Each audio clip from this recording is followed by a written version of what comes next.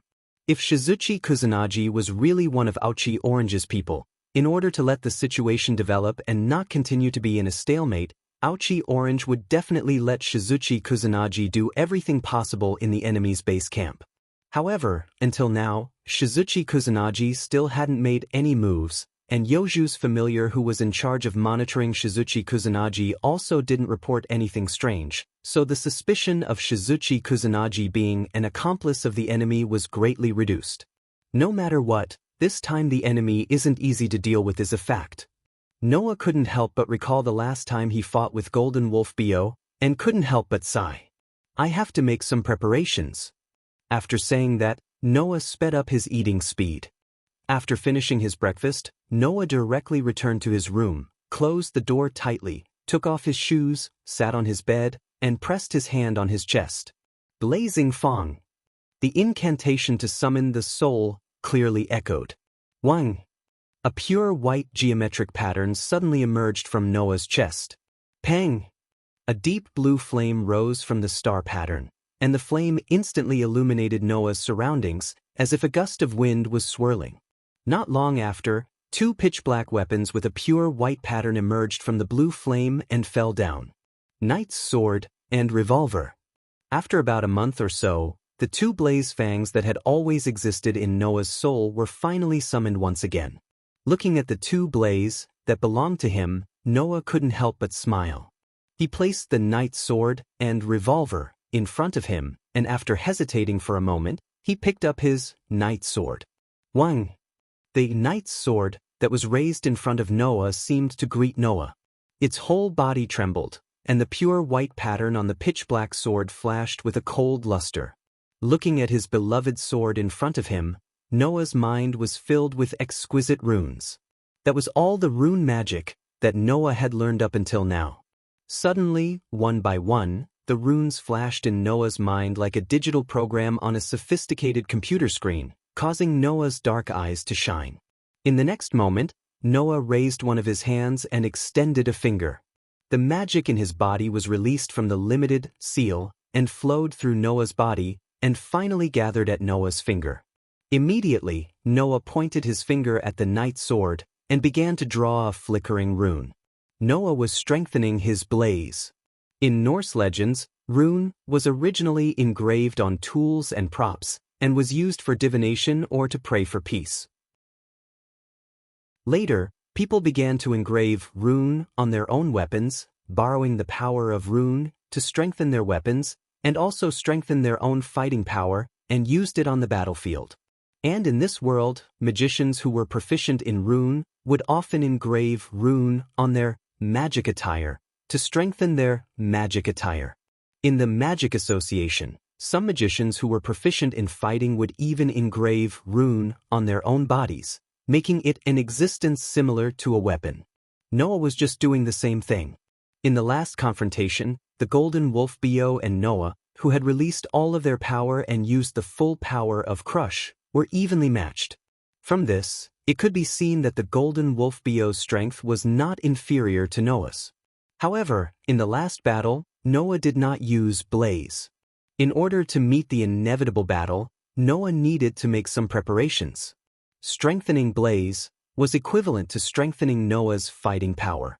Therefore, this was absolutely necessary. In this situation, first, Noah engraved a whole row of runes on the body of the knight's sword. It was the hardening rune. In the Magic Association, there was no lack of good fighters who used rune magic as a fighting method. And the hardening rune was definitely the most suitable rune for strengthening weapons, and the most suitable rune for close combat. It could make a weapon harder and harder to destroy, and it could also add strength to the attack. This was not difficult to understand. If a piece of cloth was made as hard as steel, then when this cloth was smashed to the ground, it would also create a hole. The same principle. Adding the hardening rune on a weapon would not only make the weapon harder, but also make the weapon heavier. Strength and defense were not neglected, making hardening one of the most commonly used runes in close combat. After engraving a whole row of hardening runes on the knight's sword, Noah engraved another 2 rows of runes on the body of the sword. Those were the sharpness and acceleration runes. Chapter 336. The difference between enhancement magic and rune magic was that one was essence and the other was knowledge. If a magician was constantly improving his strengthening magic trick, then the degree of enhancement he could get when using strengthening magic trick would increase accordingly. For example, if a magician used enhancement magic to strengthen his fist, then as the magician improved his enhancement magic, the strength of the strengthened fist would also increase accordingly. But rune magic was different. Compared to the enhanced magic that could become stronger as the user progressed, the improvement of the rune magic was mainly reflected in the 2 aspects of whether the user could use it faster and whether the user could master more runes. If a magician's rune magic improved, then the magician's speed of writing runes would also increase, and the number of runes he could grasp would also increase. Therefore, if there was only one rune, then its effect was actually very limited. For example, the improvement of enhancement magic allowed the original 1 power to continuously increase until it reached 2, 3, 4, and even 10. On the other hand, there was a limit to the power of a single rune in the rune magic. If it was 1, then no matter how high or how fast the user's magic skills improved, the power of the rune would still be 1. However, rune magic could be stacked. For example, hardening rune, a single rune could only display the power of 1. If 10 of these runes were engraved, then even if the power of hardening did not reach 10, it could still reach 5.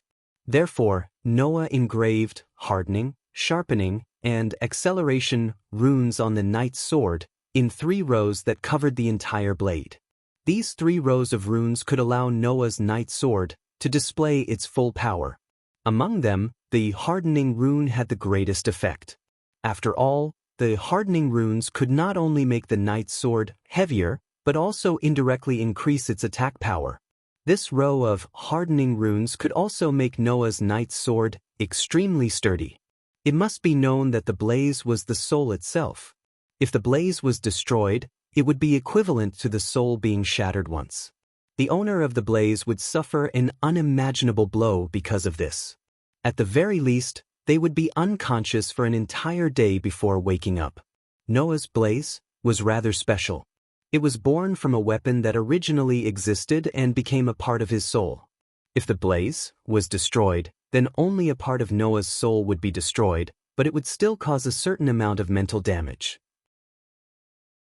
Now that there was a whole row of hardening, plus the original strength of the knight's sword, and Noah's magic buff, it was estimated that even if the golden wolf BO was 10 times or even 100 times stronger, he would not be able to cause a single crack on the knight's sword. As for the sharpening rune, its effect was to make Noah's knight's sword even sharper.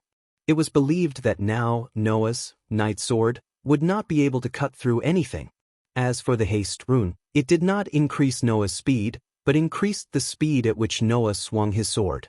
With this whole row of haste runes, Noah's swinging sword speed would probably reach an extremely frightening level. After carving these 3 rows of runes, Noah carved the last rune on the hilt of the knight's sword, forever firm. All the runes carved on the knight's sword were like miniature suns, emitting a blinding light that immediately disappeared into the knight's sword. Wang wang! The knight's sword that was emitting a blinding light trembled. After a long time, it gradually dimmed and stopped.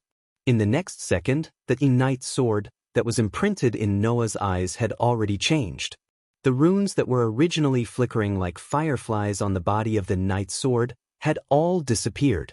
In their place, the knight's sword had the same runes engraved on it. It was as if the runes were originally engraved on the knight's sword. They were surrounded by the rippling pure white lines on the sword, constantly displaying their effects. This was the forever firm rune. Holding the knight's sword that was engraved with runes on the sword body and hilt, Noah felt the power on it. His tense face finally relaxed. The pitch-black knight's sword turned into a blue flame, disappeared, and returned to Noah's body. After this experience, the time that Noah needed to strengthen the revolver was greatly reduced. On the body of the revolver, Noah also engraved the hardening rune, which made the revolver even harder. He also engraved the acceleration rune, which greatly increased the speed of the revolver in all aspects. However, the revolver did not need the sharpness rune. Thus, Noah engraved a new row of runes on the revolver, Vitality. This was a very interesting rune. It was similar to the magic enhancement rune. When used on the human body, it could increase the endurance and physical strength of the person. When used on a light bulb, it could make the light bulb brighter. It was similar to the magic enhancement rune. With the Vitality rune, the revolver's firepower would become more intense. If the revolver's true power was released, the firepower would be even more intense. In this way, if Noah used the knight's sword and the revolver, his strength would definitely increase by a level. In addition, with the protection of Avalon, Noah did not need to be afraid of the golden wolf BO. The world fragment inside the golden wolf BO's body was something that Noah was determined to obtain. Bang! The moment Noah walked out of his room, an astonishing loud noise and a burst of dazzling phosphorescent light suddenly exploded without warning startling Noah. What happened? Noah quickly went to the window in the corridor, opened the window, and looked outside. He saw that in the manor's courtyard, a burst of thick smoke rose up as if there was a fire somewhere. In front of the thick smoke, Aoko was standing there with one hand raised, pointing in the direction of the rising smoke. On her raised hand, the flickering light from the magic engraving was still fluctuating. Obviously, this was Aoko's doing. Not far from the courtyard, Yuju was also there. Quietly looking at the rising smoke in front of Aoko, Yuju could faintly feel that there seemed to be a hole in the ground inside, which made Yuju emit a sense of unhappiness. Even Noah, who was upstairs, could feel it. What the hell are these two girls doing? Noah raised his eyebrows, closed the window again, and walked downstairs. When Noah arrived at the courtyard, the thick smoke had already dissipated, and as expected, there was a hole left in the ground. Aoko and Yuju were facing each other, one face full of awkwardness, the other face was still emotionless, but her eyes were surging with obvious dissatisfaction. Noah, who opened the door, was surprised. "What are you doing?"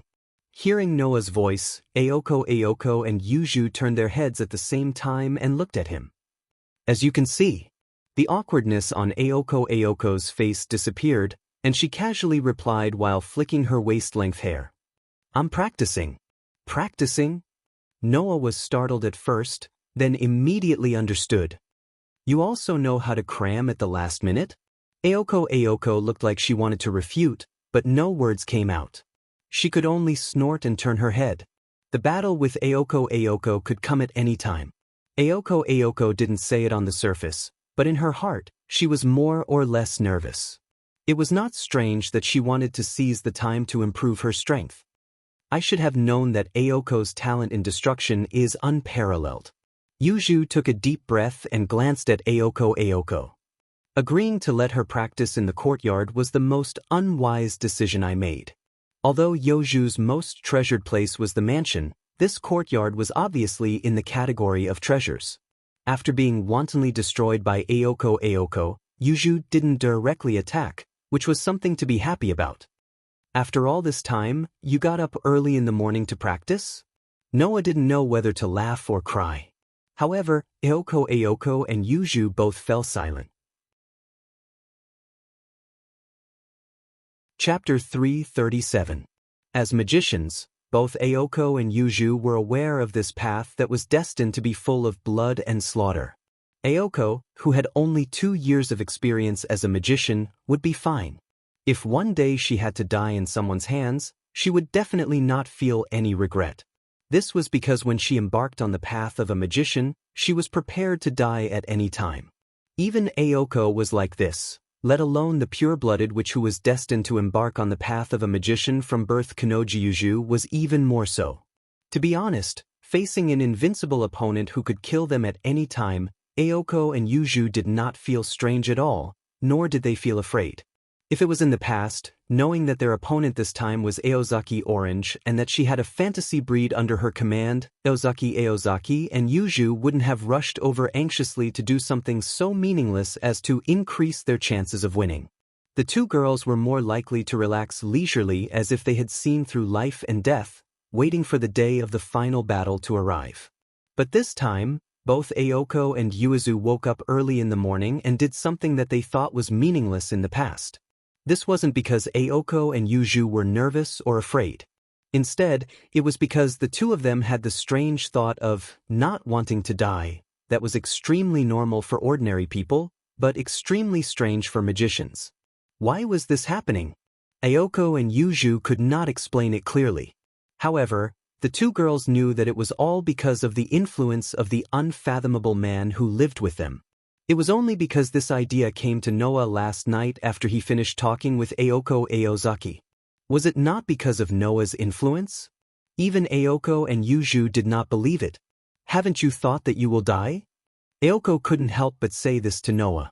Her pale eyes stared at Noah with a burning gaze. "Don't forget, your opponent is a fantasy breed.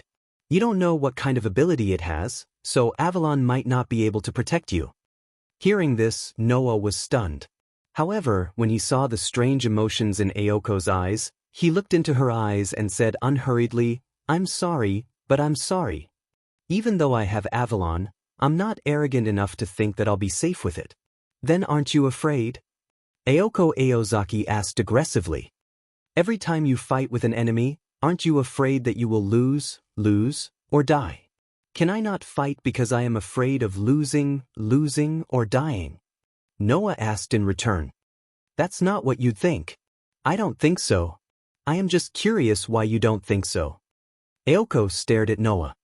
"You said that Cheng's familiar had something you wanted, and that you would fight for it even if you had to die, didn't you? Is this the reason for you to fight? It is impossible for Orange and me to compromise. We have to fight." Yu Zhu is the manager of the Spirit Vein in Sano City, so she has a reason to fight. Aoko's voice was surprisingly cold. "If the thing on Orange's familiar isn't valuable enough for you to risk your life to obtain, then you should withdraw from this battle." As Aoko's words spread, the atmosphere suddenly became heavy. Yu Zhu frowned slightly, but did not say anything. Even though she knew that if Noah withdrew, she would definitely die without any means to deal with a fantasy breed, but Yu Zhu did not have any objections to Aoko's suggestion. Seeing Aoko and Yu Zhu's behavior, it was impossible for Noah not to be angry. The reason for fighting?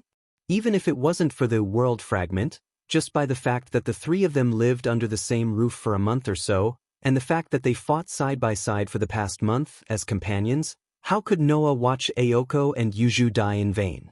Noah could even save someone like Shizuka Kusajikuro, whom he had only seen 2 or 3 times, for the sake of feeling refreshed. He was even willing to fight against the magic association. Now, for the sake of Aoko Aochi and Yu Zhu, could Noah not fight against the existence at the top of the fantasy breed? Noah had said that he would only do what he liked. If Aoko Aozaki and Yuizu were people like Wenbing Yongli that he hated, Noah would definitely not be so free as to be a saint. However, after a month of living together, Noah still had some feelings for Aoko and Yu Zhu. As the reason for fighting, this was enough. Of course, if he said this reason, Aoko and Yu Zhu, who were not very emotional, would definitely not agree. However, what Noah needed was not approval. "What's the reason?" Noah suddenly asked. "What's the reason for persuading me to withdraw from the battle?" Aoko Aozaki fell silent. At this time, Yu Zhu answered Noah's question.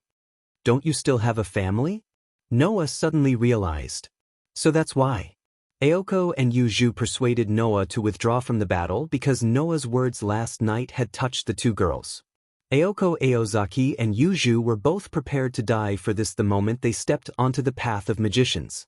Aoko's family didn't object to Aoko's choice, so they must have been prepared for it, right? Needless to say, Yu Zhu's parents had already passed away, so no one would worry about her. However, Noah was different. If Noah died, there would be a lot of people crying for Noah. Because Noah was so gentle and resolute when he mentioned family last night, Aoko and Yu Zhu both understood that Noah was different from them and had a very important bond. To put it simply, both Aoko and Yu Zhu were soft-hearted. Alas. Noah sighed, closed his eyes, and after a while, opened his eyes. "This is really not like you." Aoko and Yu Zhu were stunned at the same time. "I said, I'm not arrogant enough to think that I'm absolutely safe, but just like Aoko said, I didn't think that I would lose, or die." Noah said calmly, "If you say that I don't have enough reasons to fight, then I have a lot of reasons to not to lose, and not to die." Then, Aoko seemed to want to say something, but she was interrupted by Noah. However, this is definitely not an excuse to avoid the battle. Noah looked straight at Aoko Aozaki. "I believe that if it were you, you would make the same decision as me, because you will never allow yourself to escape." Aoko was speechless. "Your sister once asked me if I was your possession." Noah suddenly laughed. "At that time, I told her that even if I was, it was because you were my possession." "Who's your property?" Aoko yelled, but Noah ignored her. "If you really want a reasonable reason to fight, then I'll tell you now." Noah glanced at Aoko Aoki, then glanced at Yu Zhu, and then smiled. "I don't mind treating you as my possession and then fighting for you." Whether it was Aoko or Yuju, they were both people with strong self-esteem. If it was any other time, if anyone declared that they were his possession in front of these two girls, that person would definitely die a horrible death. But this time, Aoko and Yuju looked at Noah in a daze, and did not respond for a long time. Looking into Noah's dark and deep eyes, Yuju lowered her head. After a while, she opened her red lips. This morning, there was a magical reaction at the position of the last fulcrum. Noah's pupils contracted. "That's a letter of challenge from Cheng," Yuju said in an emotionless voice. "Cheng is even more impatient than we thought." "Is that why you suddenly asked such a question at this time?" Noah smiled bitterly and raised his head. "Tonight." Aoko's voice became strong and firm again, full of determination. "Tonight, it's the final battle." With this sentence as the conclusion, the man and the two girls in the courtyard fell into silence at the same time. They did not speak anymore, and just looked at the bright sky above their heads, silently counting down. Chapter 338. When dusk came, the mansion lit up with lights that only appeared at night, bathing the slightly dim corner of the courtyard in the light. The light mixed with the brilliance of the setting sun was unusually dazzling. "I'm back." Shinji Kusajikuro walked into the living room with a smile as usual, as if he had really returned to his own home. His face had a reassuring smile, making people involuntarily let down their guard. At this time, Noah, Aoko Aozaki, and Yuju were all gathered on the sofa in the living room. Of course, the three of them were just waiting for the arrival of the night. There was no need to discuss countermeasures, because the countermeasures had already been discussed at the beginning. Noah would deal with the Golden Wolf Bio. Aozaki Orange would deal with Aoko Aozaki and Yuju. It was such a simple countermeasure. Other than that, there was no need for any other countermeasures. Looking at Shinji Kusajikuro, who walked into the living room with a sincere smile and greeted everyone, Noah really admired him. An ordinary person, in a circle full of monsters that had the power to pinch him to death in an instant, not only could he die at any time, but he also had to be forced to live under the same roof with these terrible existences. Under such circumstances, if an ordinary person with common sense was in this situation, even if they were not scared to death or collapsed, they would still live in fear and trepidation every day. But Shinji Kusajikuro seemed to really not care about his life being taken away at any time. Every day, he went in and out of the mansion with a clear conscience. He never thought of running away, never worried, and every time he came back, he would wear a smile as if he had really returned home. How could Noah not admire such a temperament? Unfortunately, for Shinji Kusajikuro, this kind of life had come to an end. Shinji classmate. Aoko Aozaki, who was sitting next to Noah, sat cross-legged on the sofa in a very natural posture and glanced at Shinji Kusajikuro. "Tonight, you are not allowed to go anywhere." Shinji Kusajikuro was stunned. "But I have to work at night. Ask for leave," Aoko said to Shizuka Kusanagi in an unquestionable tone with a serious face. "Only tonight, you are not allowed to go anywhere. This is not asking for your opinion, but our arrangement for you. You have no right to object." Shizuichiro Kusanagi was completely stunned. With Shizuka Kusakuko's intellect, he naturally couldn't understand why Aoko would make such a decision. However, this decision was inevitable. This was because tonight was the final battle between Noah, Aoko Aochi, and Yuju against Aochi Cheng. If there were no accidents, the month-long tug-of-war would end tonight. Then, the fate of Shizuchi Kusajuru was decided. With Noah's extraordinary memory and comprehension, he had already memorized all the Runi's magic tricks in Yuju's library. The only thing he lacked was practice. Of course, this included the phrase, "forgetful like a nun." Shizuchi Kusajuru was originally suspected of being Aochi Cheng's accomplice, so he was arranged by Noah, Aoko Aochi, and Yuju to stay in the manor house, in the form of surveillance. As long as there was a winner tonight, then, it didn't matter if Shizuchi Kusajuru was Aochi Cheng's accomplice or not. If Aoko Aochi and Yuju came back alive, then there was no reason for him to stay. Therefore, once tonight's victory was decided, Shizuchi Kusajuru's memory of magic would be erased, and he would return to the life of an ordinary person. Of course, Shizuchi Kusajuru was still suspected of not being Aochi Cheng's accomplice.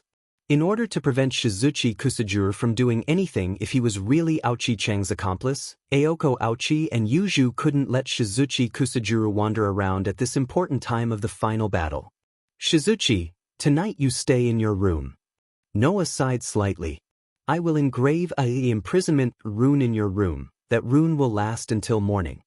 Noah turned his head and looked at Shizuchi Kusajuru.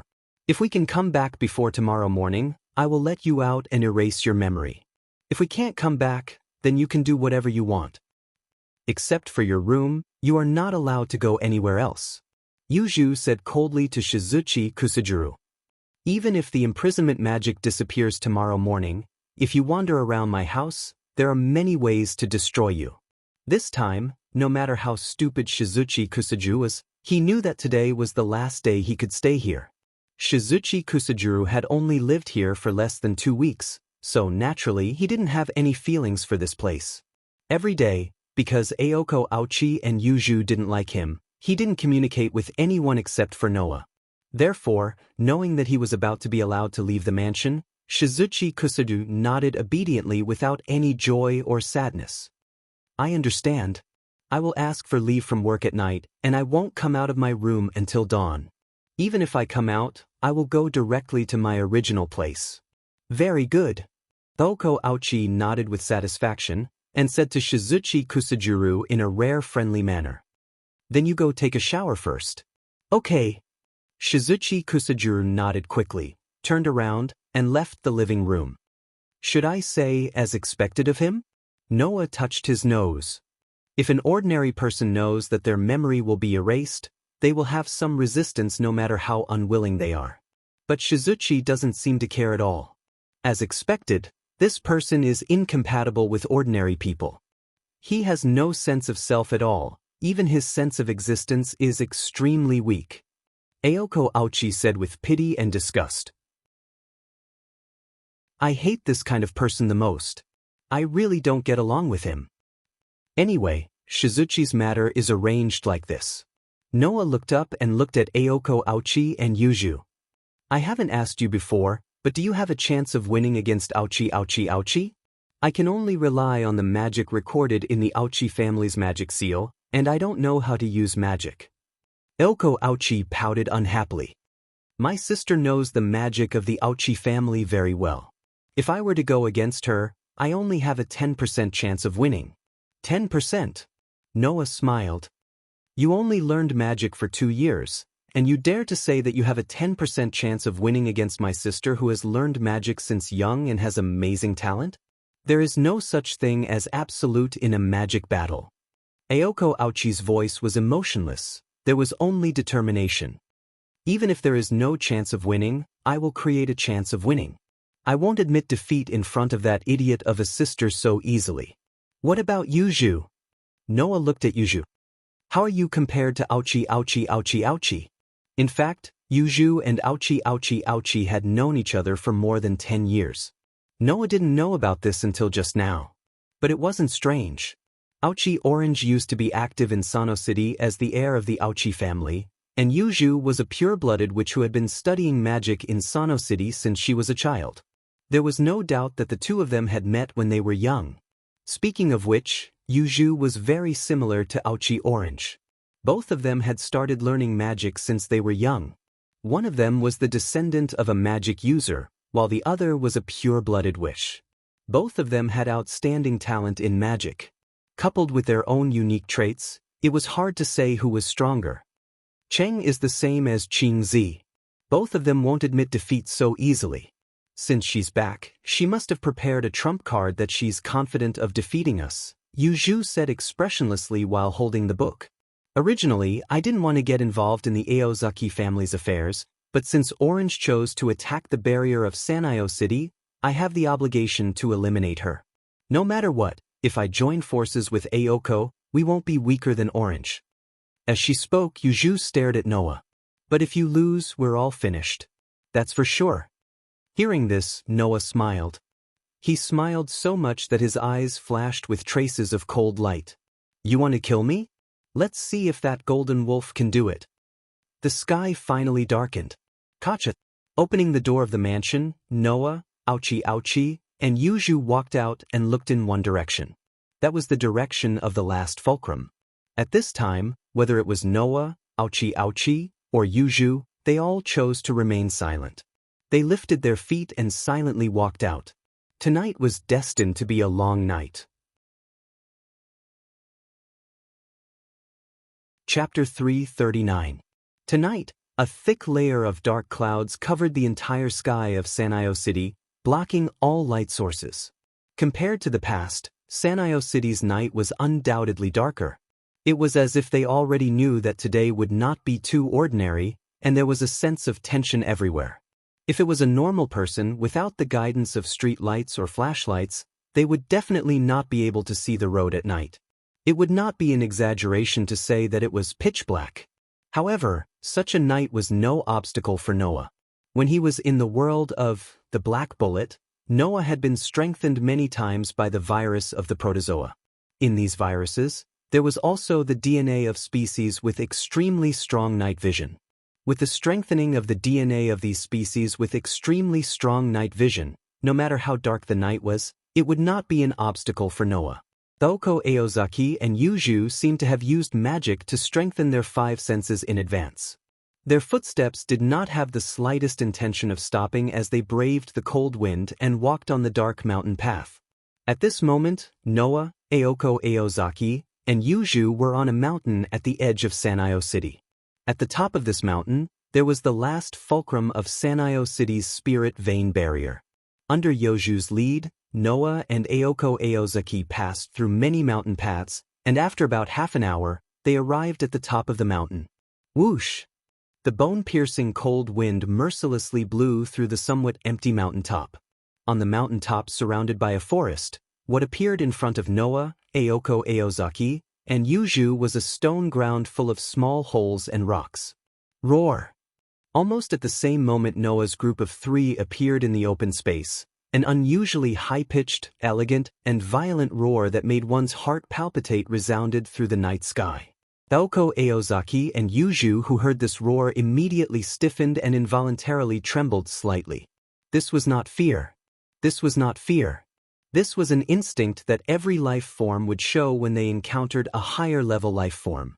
Therefore, this was a tribute to the almost perfect life form, and also a sign that the body was telling its master that it was not a match.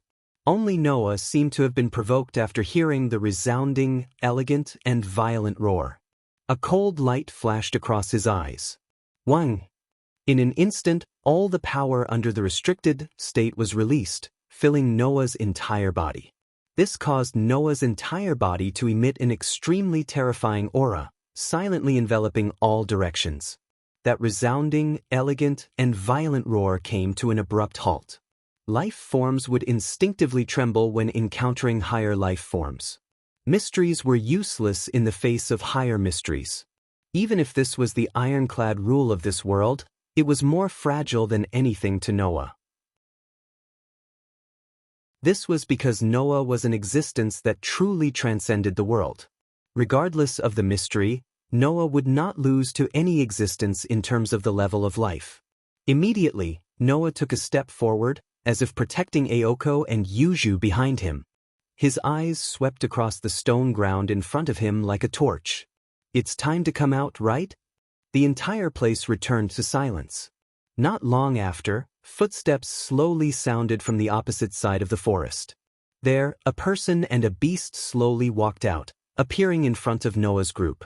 Aoko clenched her fists as she looked at the tall figure with the golden beast. Her pale eyes became unprecedentedly sharp. Orange. Long time no see, Aoko. Aoko, with her short reddish-brown hair swaying, crossed her arms and looked straight into Aoko's extremely sharp eyes. A slightly cold smile hung on her face. I haven't seen you for a few years. I thought you had some ability, but now it seems that you are worse than I thought. You've disappointed me, Aoko. You've never been satisfied with anything I've done since I was a child, right? Aoko responded with a little disdain. It's not strange. You're not the kind of person who would have expectations for others, or even for yourself. You're wrong this time, Aoko. Ouchie suddenly smiled, but there was no trace of a smile in her eyes. The wildness in her eyes even made Ouchie a little afraid. I have high expectations for you, for the Aoko family's miracle. These words made Aoko's expression sink slightly. So you're really here for magic? After all, it's something that I've been obsessed with for more than 10 years, and I've paid a lot of price to inherit. At this moment, Aoko's cold smile became somewhat complicated. That kind of thing, if I'm declared out without even seeing the real thing, you know how unwilling I will be, right? Unfortunately, you're still going to be disappointed. Aoko responded with a firm tone. You should be able to guess that I can't use magic, right? That's your problem. It has nothing to do with me. Ouchie Orange said those words without leaving a trace that would make anyone feel cold in their heart. Anyway, this is the last battle. Aoko, if you can use it, then use it. If you can't, then you won't be able to see the sun of Sano City tomorrow. After saying this, Ouchie Orange looked at Yuju and leisurely greeted her. We haven't seen each other for a long time. I thought you would choose to stay out of this battle and not interfere. If it's only between you and Aoko, then I really don't want to interfere. Yuju raised her black eyes. But if you attack the barrier of Sano City, then I have to interfere. Aoko, you know how stubborn I am with my own things. In other words, my opponents tonight are a half-baked mage and a pure-blooded witch. Aoko revealed a joyful smile. If not, then it's not interesting. Roar. Perhaps the Golden Wolf Bio was impatient with Ouchie Orange's leisurely greeting the enemy before the battle, so he let out a low growl with a ferocious expression on his face. From the beginning to the end, Golden Wolf Bio's emerald eyes only stared at one person. That person was Noah, who had been silent all this time. Noah just stood there calmly and didn't even look at Golden Wolf Bio. The magic power in his body fluctuated bit by bit like the atmosphere, making Noah's whole body emit a pressure that made people's hearts tighten. Seeing Noah like this, Golden Wolf Bio seemed to be a little anxious. Because of the influence of the world fragment, Golden Wolf Bio had an abnormal obsession with Noah. However, Golden Wolf Bio, who only had the rationality of a wild beast, couldn't tell what this obsession was. This caused him to feel very anxious when he saw Noah. Golden Wolf Bio obviously didn't like this feeling of anxiety, so much so that it drew out the fierceness in Golden Wolf Bio's heart. It made Golden Wolf Bio want to tear Noah into pieces immediately to expel this feeling of anxiety. This was also the reason why the Golden Wolf Bio had become so violent around Ouchie Orange during this period of time. Tiske. Aoko seemed to have also noticed Golden Wolf Bio's abnormal behavior and clenched her teeth. That's why I hate wild dogs that can't communicate. Compared to Aozaki Orange, Aozaki Oko and Yuju paid close attention to Bio's every move.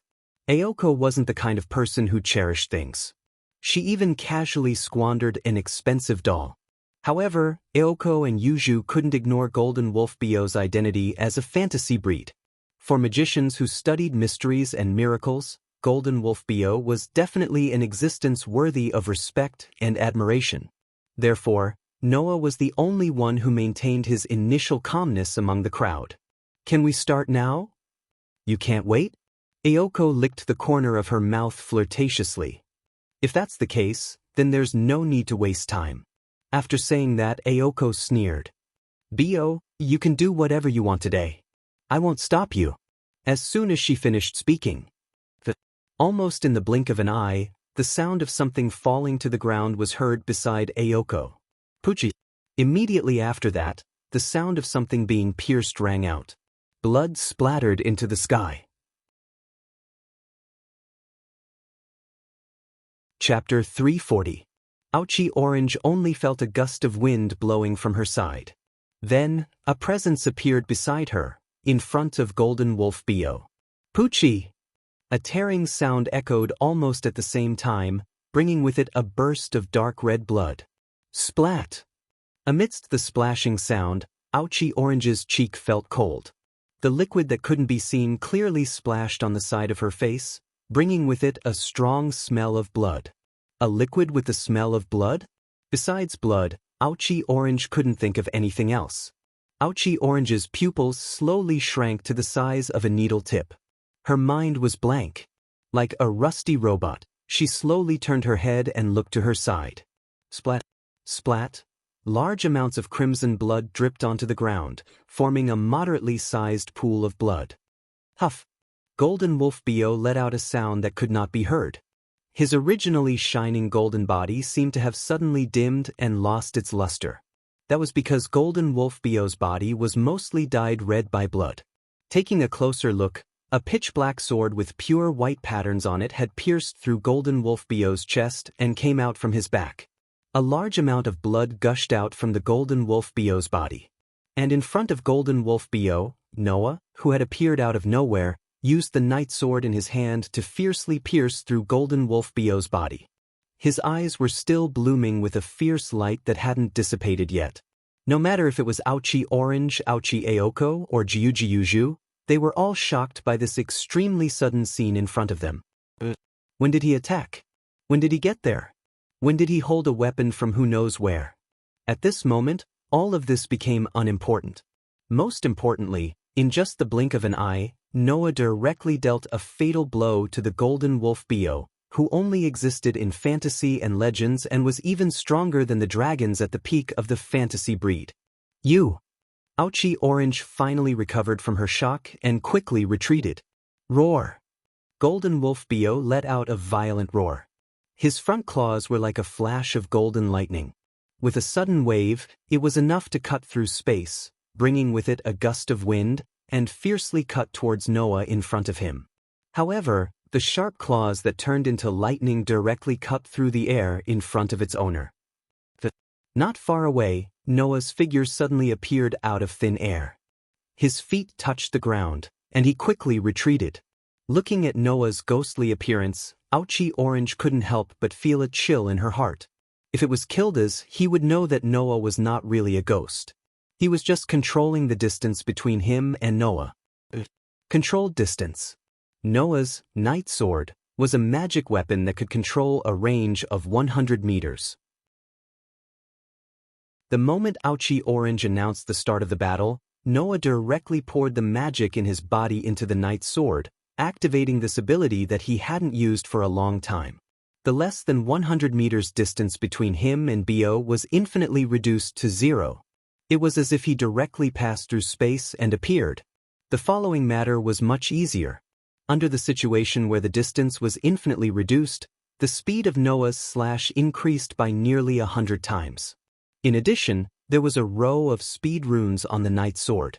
Golden Wolf Bio, who was just preparing to fight naturally, couldn't react in time, and was directly killed. This was Noah's surprise attack plan. It could be considered as a return gift to Golden Wolf Bio, who also appeared in front of him and launched a surprise attack against him. With Golden Wolf Bio's intelligence, there was naturally no way for him to understand the mystery of Noah's sword. However, the intense pain from the fatal wounds on his body completely aroused Golden Wolf Bio's ferocious nature, causing his gem-like resplendent eyes to turn scarlet red. Roar! Immediately, a berserk roar erupted from Golden Wolf Bio's mouth, which was constantly spitting out blood. Wang! Suddenly, Golden Wolf Bio's entire body emitted a dazzling light. In the dazzling light, Golden Wolf Bio directly turned into a meteor-like radiance. With a turn, he fiercely shot out. Shio! In the sharp sound of breaking the air, the golden meteor was like a meteorite falling from the sky. It rubbed against the atmosphere, causing the atmosphere to tremble and panic. The outline of the meteor seemed to be wrapped in a layer of flames as it mercilessly crashed into Noah's body. This process didn't even take a second. It was also only the blink of an eye. However, Noah was able to appear in front of Golden Wolf Bio in the blink of an eye, completely relying on the night sword's ability to control the distance within 100 meters. Golden Wolf Bio, on the other hand, relied purely on speed. This speed was even faster than the last time he retreated in front of Noah. Moreover, it wasn't just a bit faster. His field of vision was occupied by the dazzling light emitted by the golden meteor. At this critical moment, Noah's face tightened. He fiercely raised the knight's sword in his hand and placed it horizontally in front of his chest. The golden meteor directly crashed into the knight's sword. Clang! A shockingly loud sound that was 100 times louder than when the giant bell was fiercely struck suddenly shook the air like a storm, blowing in all directions. Noah only felt an unparalleled force impact the knight's sword in his hand. It was as if a heavy mountain was directly pressing down on it. The impact made Noah's hand numb. His body trembled, and he was heavily sent flying. In a hurry, Noah only had time to stabilize his body and forcefully stomp on the ground. Gotcha! Where his foot landed, the ground was suddenly trampled by Noah. Pa pa pa pa pa. Even in such a situation, Noah still couldn't dispel all of the force. His body was pushed back violently, and in a series of bone-chilling shattering sounds, wherever he passed, the ground was crushed by Noah's powerful stomp, leaving 2 deep trenches in the ground. Shio! The golden beast that turned into a meteor like dazzling light did not show any mercy. Once again, it pierced through the air and shot in the direction of Noah, who was still madly retreating on the ground. Ding! At this moment, the sound of a bell faintly rang. But immediately, the sound of something falling into the water also rang. Build it up with wood and clay, wood and clay, wood and clay, build it up with wood and clay, my fair lady. When such a song came from the ground also shook like an explosion. It cracked open like a volcanic eruption, and a large piece protruded out. Wood and clay will wash away, falling down, build it up with bricks and mortar, my fair lady. The song was still reverberating, and as heavy and vigorous as a tower, fingers rose from the ground, forming a huge arm. Like a bridge, it suddenly waved in the direction of the golden meteor that was exploding towards Noah. The golden meteor that was flying through the air suddenly stopped without any warning. The huge arm landed in front of the golden meteor, causing the ground to tremble and rocks to crumble. Circuit. Continue. In the next second, an awe-inspiring voice rang out. Pung peng peng peng. The phosphorescent blue light formed into heavy cannonballs, and with a dull thud, they landed one by one on the golden meteor's body. Pung peng peng peng. Blue flames and thick smoke exploded on the golden meteor's body at the same time. Impressively, it was Aoko's magic bullet. As for that gigantic arm, it belonged to one of Yuju's strongest tamed demons, Tem's troll. Yuju. Aoko's angry voice echoed above the stone ground. Don't forget. There's still us. Following that, Aoko's resolute voice resounded and reverberated in the air. Chapter 341. As a fantasy breed that was born from mystery and miracles, Golden Wolf Bio wouldn't be defeated by the magic of modern magicians under the rules of magic, where mystery was defeated by a higher level of mystery. Therefore, when Aoko's magic bullet hit Golden Wolf Bio's body, not only did it not cause any injury, Golden Wolf Bio didn't even feel the slightest bit of pain. However, Aoko's overconfident attack angered Golden Wolf Bio. Roar! Amid a soul-trembling howl, the golden meteor rotated and transformed back into its golden wolf form as if it were a liquid. Golden Wolf Bio, who had once again returned to his sacred golden wolf form, not only did his resplendent fur return to its original dazzling golden color, but the fatal wound on his body that was enough to kill in ordinary life form had also disappeared. It was as if nothing had happened. Seeing this scene from afar, Noah didn't show any surprise or shock. He only revealed a troubled expression as if he had expected this. Golden Wolf Bio was a miracle born from fantasy. Other than his lack of intelligence, he could be considered a perfect life form. As a fantasy breed, although Golden Wolf Bio was born in the form of a werewolf, his body wasn't fixed. Like a materialized soul, he could freely choose his own appearance. Therefore, the Golden Wolf Bio could transform into a golden meteor, a majestic gorilla, a powerful bull, or even a human form. It could transform into any form it wanted, and it could transform into anything. Even a disgusting existence like a protozoa could have a decent regenerative ability. Noah wasn't surprised at all that such a miraculous life form had a terrifying regenerative ability and an immortal body. However, in this way, it would be difficult to defeat Golden Wolf Bio. Ayoko seemed to have considered the same thing.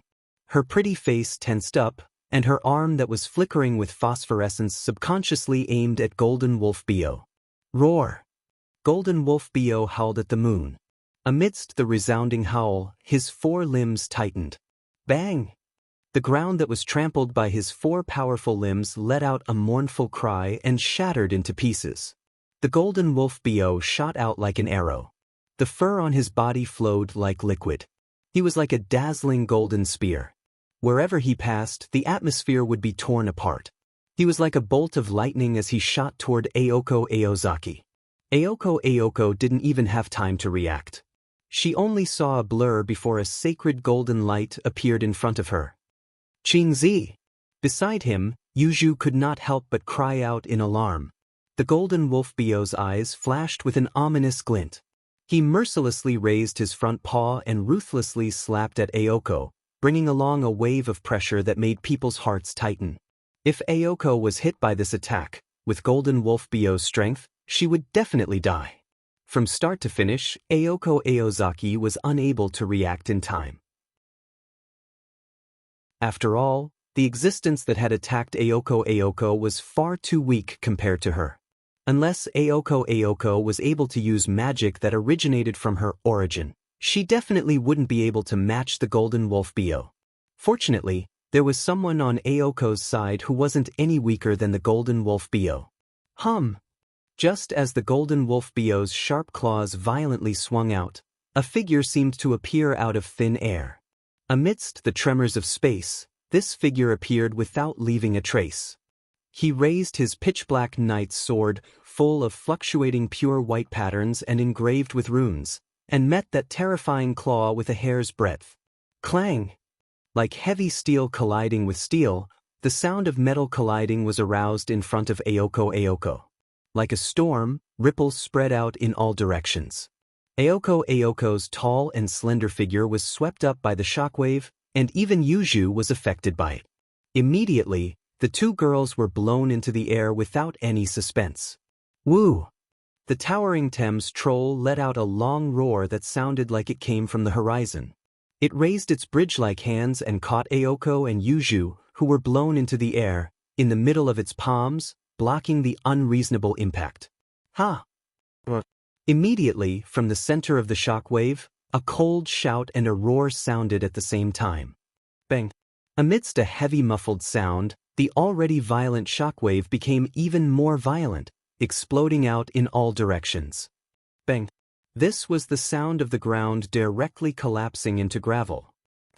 It was the sound of the trees in the forest that surrounded the stony ground breaking and falling. At the center of the fierce impact, 2 figures flew out from the inside with a sharp sound of air breaking. They continuously pulled apart the distance between them, but at a certain moment, they steadied themselves at the same time. They fiercely stomped on the ground. Instead of retreating, they advanced and charged forward. The excessive speed made 1 person and 1 beast turn into 2 streams of light, 1 white and 1 gold. Like a thunderbolt, they flashed through the air and heavily collided with each other. Amidst the thunderous noise, the 2 streams of light, 1 white and 1 gold, separated from each other amidst the surging waves. They then spun around like fish in water, drawing a beautiful arc in the air before colliding with each other once again. Therefore, on the stone ground that was incomparably weak compared to the power of 1 person and 1 beast, the 2 streams of light, 1 white and 1 gold, crazily collided again and again. After separating, they collided again and again. Like a meteor chasing each other, they gradually moved the battlefield. Looking at the 2 streams of light, 1 white and 1 gold, gradually moving further away, and then looking at the scene that had become battered and exhausted as if it had been attacked by a violent storm. Everywhere, there were cracks on the ground, broken stones, and holes. Even Ayoko Aochi and Yoju's cheeks were slightly pale. He can actually fight with Bio like that monster. Aochi Aoko's expression became gloomy, but after a while, she relaxed. Raising her head, she looked at Aochi Aoko and Yuju who were standing on the palm of the Thames Troll and smiled cruelly. In this way, both of our trump cards have been used at the same time. What do you plan to do next? As soon as her voice fell, the magical power in Aochi's body rose little by little. Aoko Aoki and Yuju, who were standing on the palm of the Thames Troll, noticed that tiny dots of light, like fireflies, were slowly appearing in the surrounding forest and on the stone ground. That is, Aoko Aochi and Yuju's expression changed. Those tiny specks of light were actually runes. That was Aochi's magic, the same magic as Noah's runi magic. Aoko Aochi glared at her sister below. In order to eliminate the traps you set here, I spent a lot of time. On the contrary, it was much easier to engrave these runes, and I finally finished it. Aochi laughed cruelly. Aochi, you just said not to forget about you, but you forgot about me. Don't tell me you think I'm just watching from the side? Now, you are in my territory. Aochi's eyes revealed a hint of happiness. Future mage, pure-blooded witch, don't let me down. Aoko Aochi clenched her fists in the face of Aochi's provocative words. She suppressed all the emotions in her heart and calmed down. This is Aochi's territory, and it's not good for us. Yuju, what should we do? Let's fight. Yuju said concisely. The opponent has their territory, and we also have our advantages. After saying that, Yuju secretly glanced in a direction, which attracted Aoko Aochi's gaze. In the next moment, Aoko Aochi saw it. She saw the gorgeous scabbard inserted in the ground, which was blooming with golden light. That was left behind by Noah before he left. Yuju's voice slowly sounded. We are being taken care of, Aochi. If we lose, it will be very embarrassing. Aoko Aochi's eyes flashed with a strange light, and after a while, she calmed down. Aochi took a deep breath, and her face revealed a stern expression. Isn't that a given? The battle of fate had begun here. Chapter 342. In the tranquil forest, a small stream flowed down from the mountain peak in the distance. It was like a small Milky Way, embellishing this lush mountain, causing the surroundings of the stream to be filled with a peaceful feeling. However, this tranquility did not last for long. Whoosh! Two streams of light, one white and one gold, were like two meteors chasing each other. They suddenly appeared in the midst of a sharp sonic boom. They circled in the sky above the forest like swallows, and then they suddenly collided head-on. Boom! For a moment, as if a meteorite had collided with the earth, a deafening loud noise exploded in the sky above the forest. It carried a strong shockwave, and like a gale, it attacked in all directions, blowing the tall trees in the forest below. Bang! In the heavy sound of collision, the two streams of light, one white and one gold, in the center of the impact, were like two rubber balls that had hit the wall. They suddenly bounced off each other and landed in a corner of the forest below. Not only did they smash the ground into pieces, but they also did not reduce their momentum at all, and only slowly stopped after rubbing out a long gully. Noah, who was holding the knight's sword, supported himself with one hand on the ground. His body was like a crouching leopard, and the moment he stabilized his body, he raised his head and looked at the opposite side with a dignified expression. Roar! Opposite Noah, the golden wolf Bio's body was also tense. He arched his body and let out a roar that shook the air in the direction of Noah. In his emerald green eyes, ferocity was constantly rolling, making the beautiful and sacred figure of the golden wolf Bio look full of wildness, and it was terrifying. However, perhaps because he did not expect that he still could not finish off his opponent, the golden wolf Bio's ferocious beast eyes revealed a hint of fear and caution. He was like a lone wolf that was slowly approaching its prey, staring at Noah who was opposite him. Presumably, with the intelligence of the golden wolf Bio, there was no way for him to understand why he, who had always been invincible in the past, could not finish off his opponent this time. Compared to the golden wolf Bio, Noah was also more cautious in his heart. If one were to observe carefully, they would discover that Noah's hand that was holding the sword was actually trembling slightly. Feeling his arm trembling uncontrollably, Noah stared at the golden wolf Bo with flickering eyes. His strength, defense, and speed are all above mine? Noah's body had been strengthened many times by the protozoan virus. Coupled with the DNA of various species, in terms of physical ability, he was definitely not weaker than any of the cursed children. However, compared to the golden wolf Bo, who was made up of mysteries and miracles, not only did he only exist in fantasy, but he was also affected by the world fragment. If it was just physical strength alone, there was indeed no way to contend against him. Needless to say, after several confrontations, he was able to numb Noah's arm with just his strength. Needless to say, he was very strong. Furthermore, the golden wolf Bo was able to use his claws to fight against Noah's night sword, which was strengthened by a large number of hardening and sharpening runes. It was easy to imagine how high his body's defense was. However, this was not the most important thing. The most important thing was that Noah had already seen that the golden wolf Bo's true strength was not his strength nor his defense, but his speed. If it was not for the fact that Noah was able to use the night sword's ability to control the distance at will and leap, he would not have been able to fight with the golden wolf Bo to a standstill. In the last confrontation, although Noah had used his full strength, he had hidden his night sword and revolver.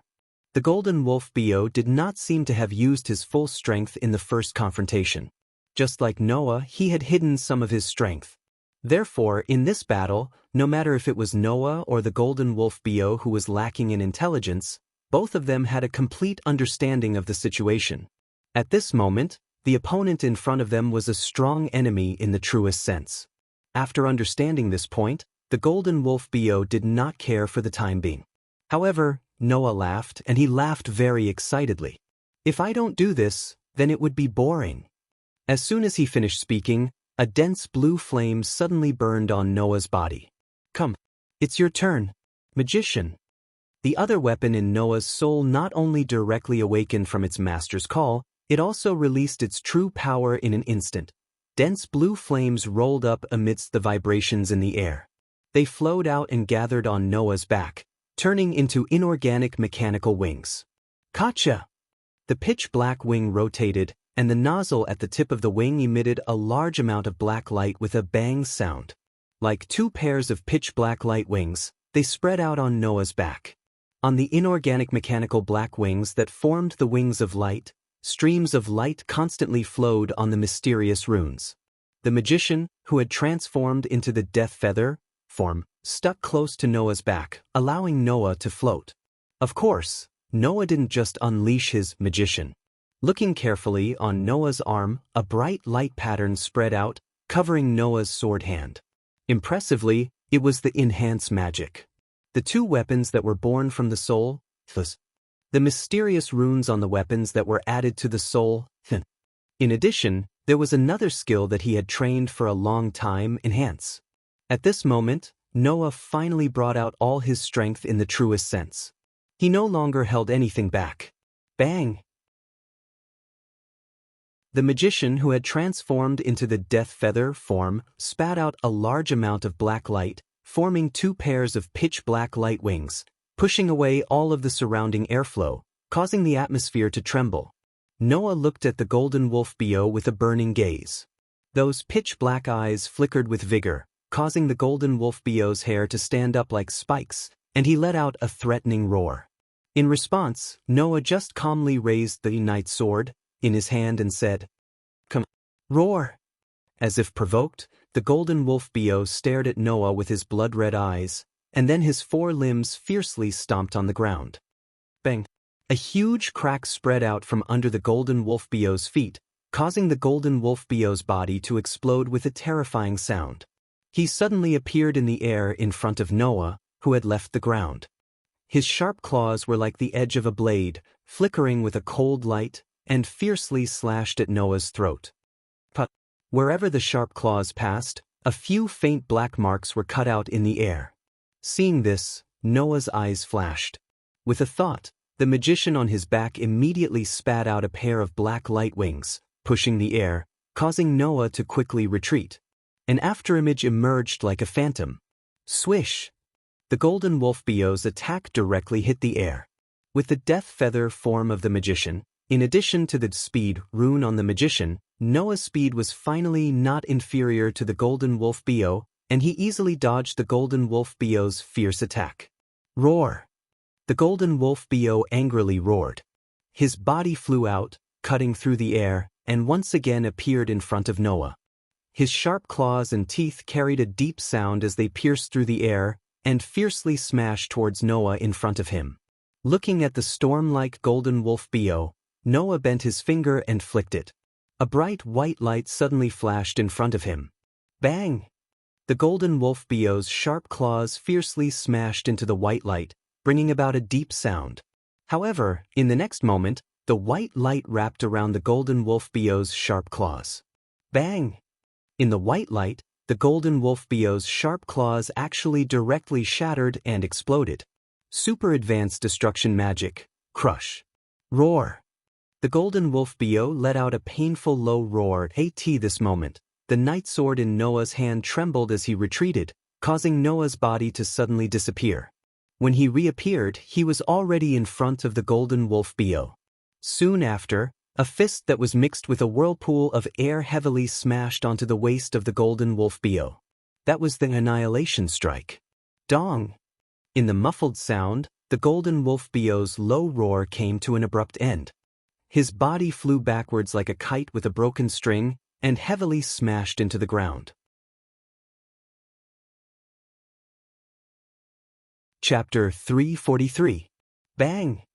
With a muffled sound, golden wolf Bio heavily smashed into the ground, smashing the ground into smithereens. Countless gravel flew up and buried golden wolf Bio's not-so-huge body. Roar!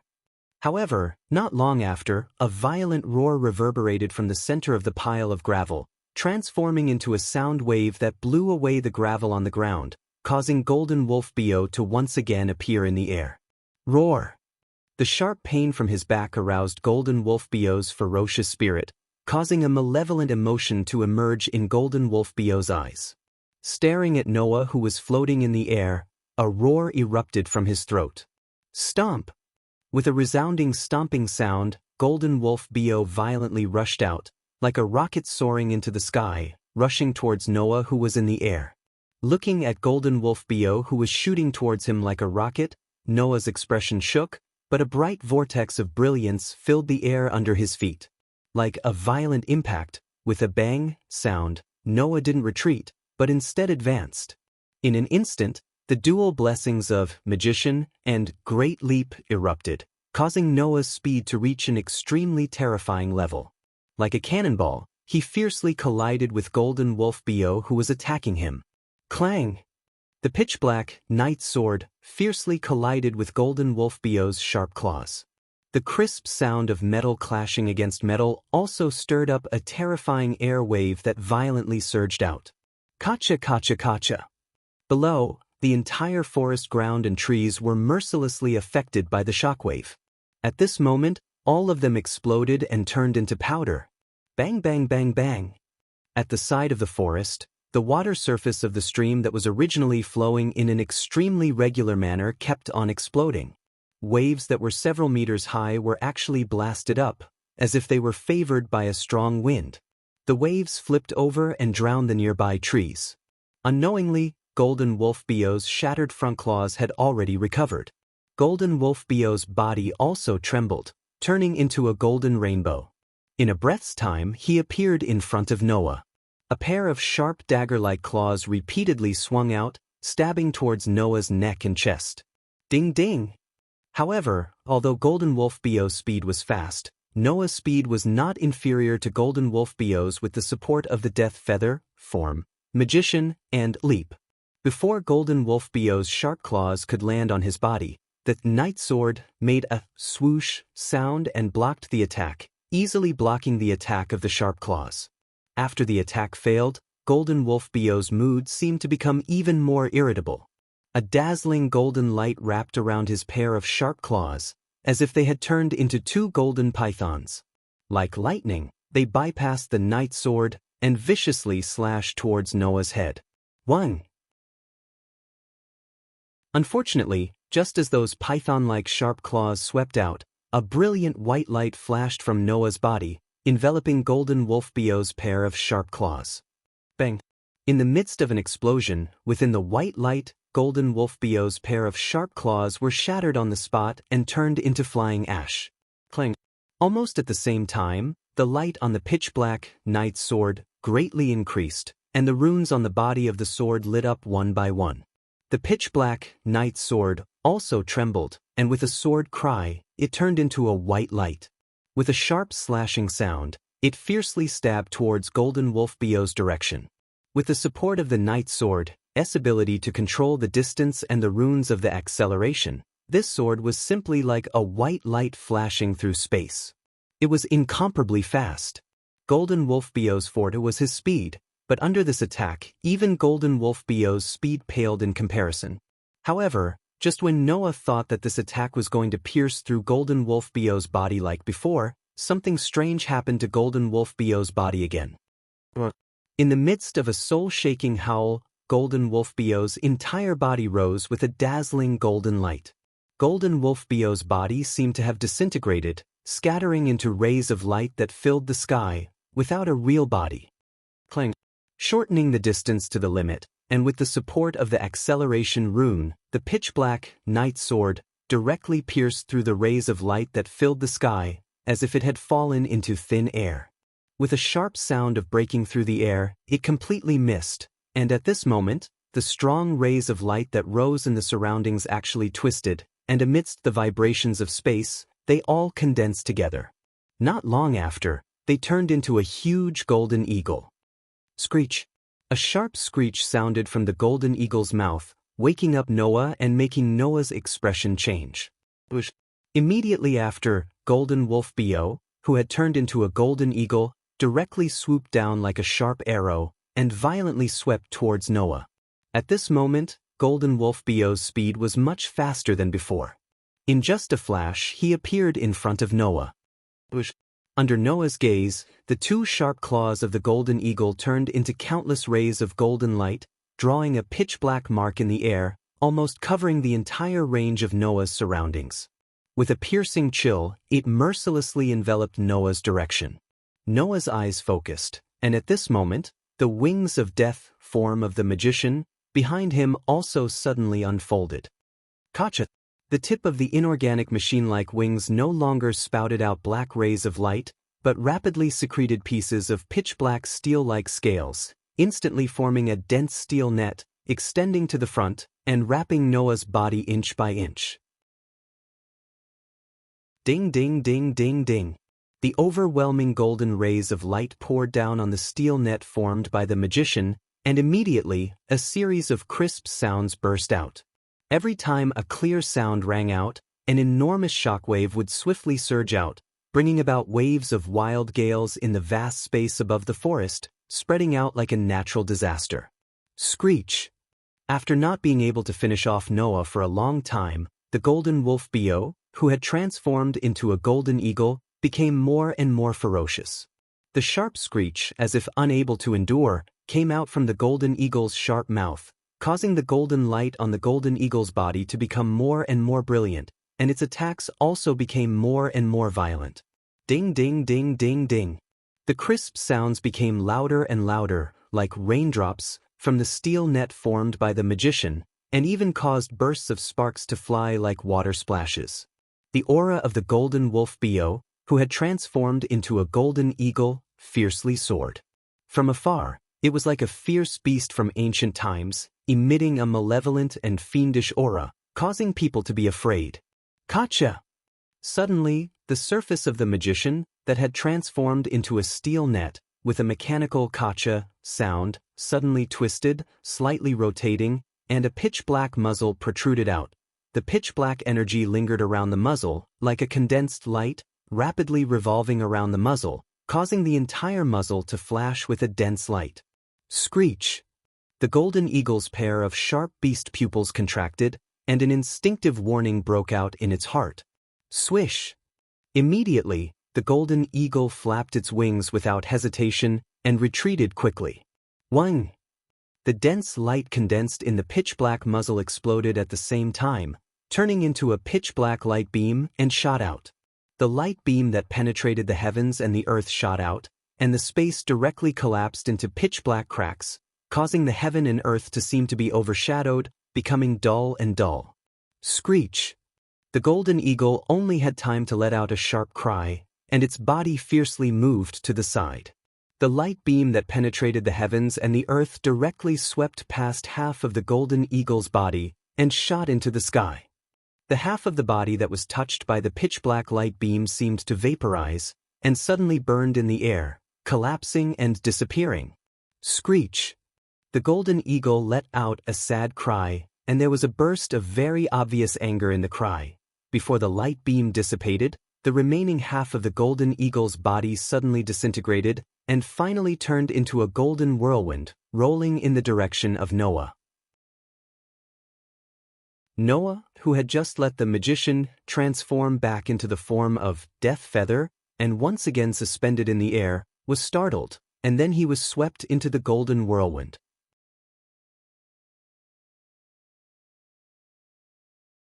Chapter 344. Dash. The howling of the wind lingered in the air above the forest. However, the howling of the wind was a form that ordinary winds would never be able to possess. The golden whirlwind seemed to be derived from the sun.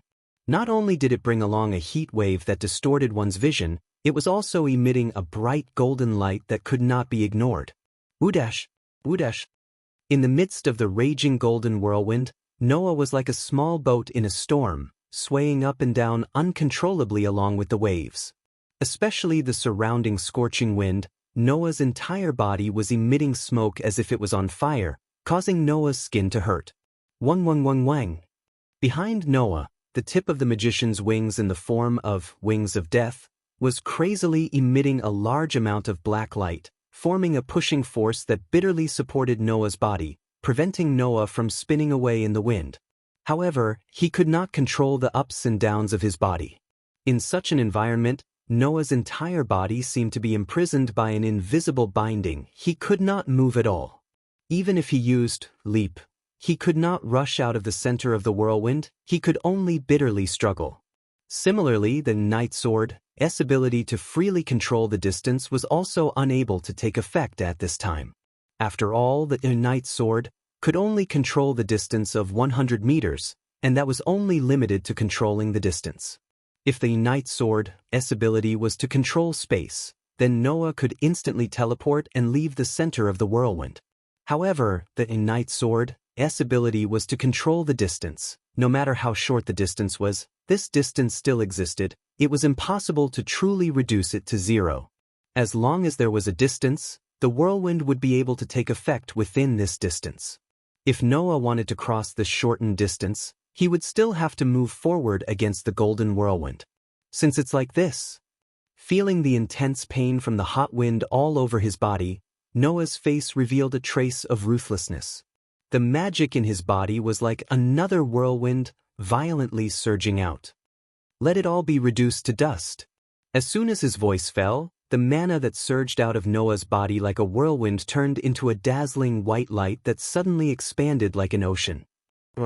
Within the golden whirlwind, the golden wolf Bio's resounding roar reverberated throughout the entire golden whirlwind, as if he felt a trace of threat from Noah's actions. Bang!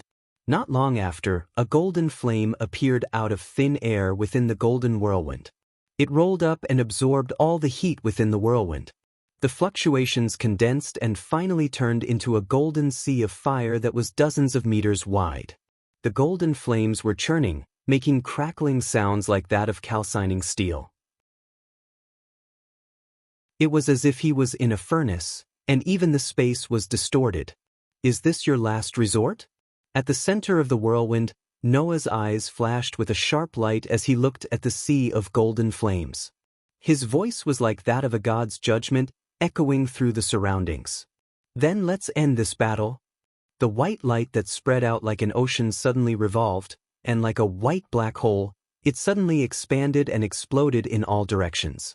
At this moment, Noah displayed his own crushing magic to the extreme. The mana within his body surged out as if it was free, causing the slowly rotating white hole to tremble and expand rapidly. Soon after, a tearing sound burst out, mixed with a terrifying amount of mana and energy, engulfing the golden sea of fire in the distance. Buzz! The enormous golden sea of fire immediately churned violently.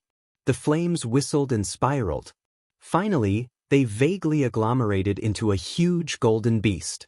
The appearance of the golden beast seemed to have consumed a lot of the golden wolf Bio's energy, causing the golden whirlwind that bound Noah to become slightly dimmer. However, from that golden beast, Noah felt a real threat. Its body was extremely huge, not the slightest bit smaller than a small hill. Its shape was similar to the golden wolf Bio's wolf form, but there was a single golden horn on its head, flickering with a resplendent golden light. The appearance of that huge golden beast made Noah's heart tighten. He did not dare to underestimate it in the slightest. The mana within his body was crazily squandered, causing the crushing magic that had turned into a white hole to become even larger. Thus, the white hole that had locked onto its target did not hesitate in the slightest. As if it had teleported, it brought about terrifying spatial ripples in a few flashes, causing the surrounding golden whirlwind that filled the sky to tremble slightly. Roar!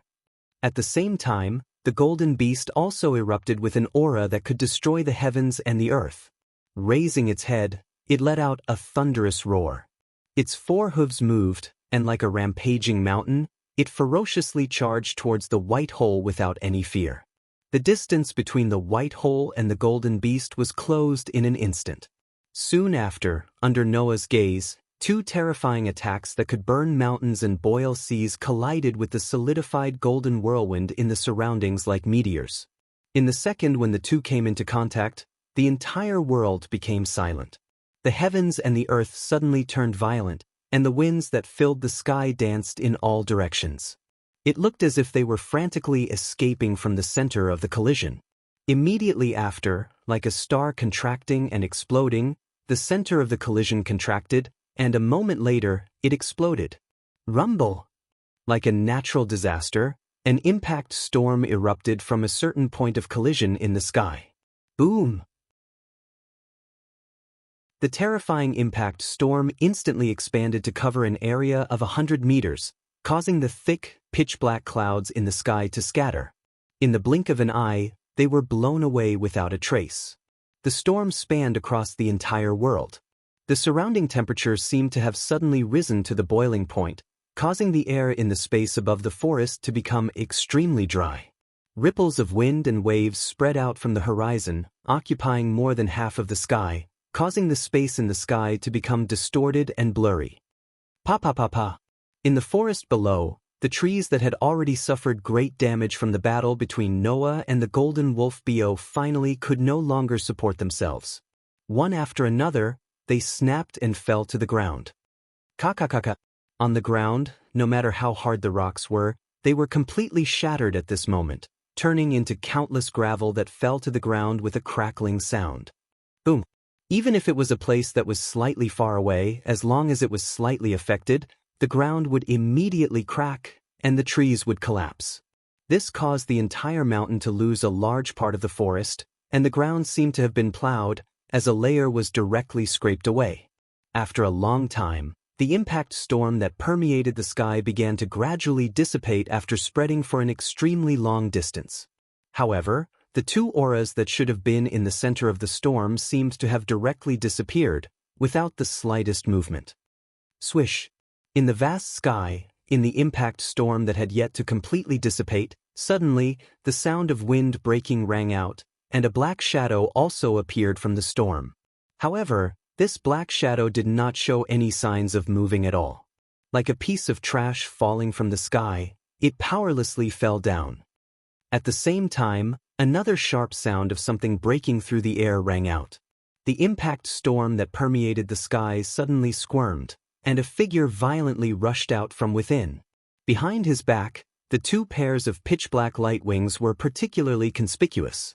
Under such circumstances, the pitch-black light wings shook, and the figure of its owner turned into a stream of light, explosively shooting towards the black shadow that was rapidly falling to the ground. In the blink of an eye, he appeared above the opponent's head. Roar!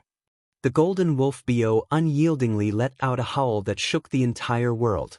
Looking at the madness in his opponent's beast eyes, Noah's dark eyes flashed with a bright expression and then suddenly focused. Wang!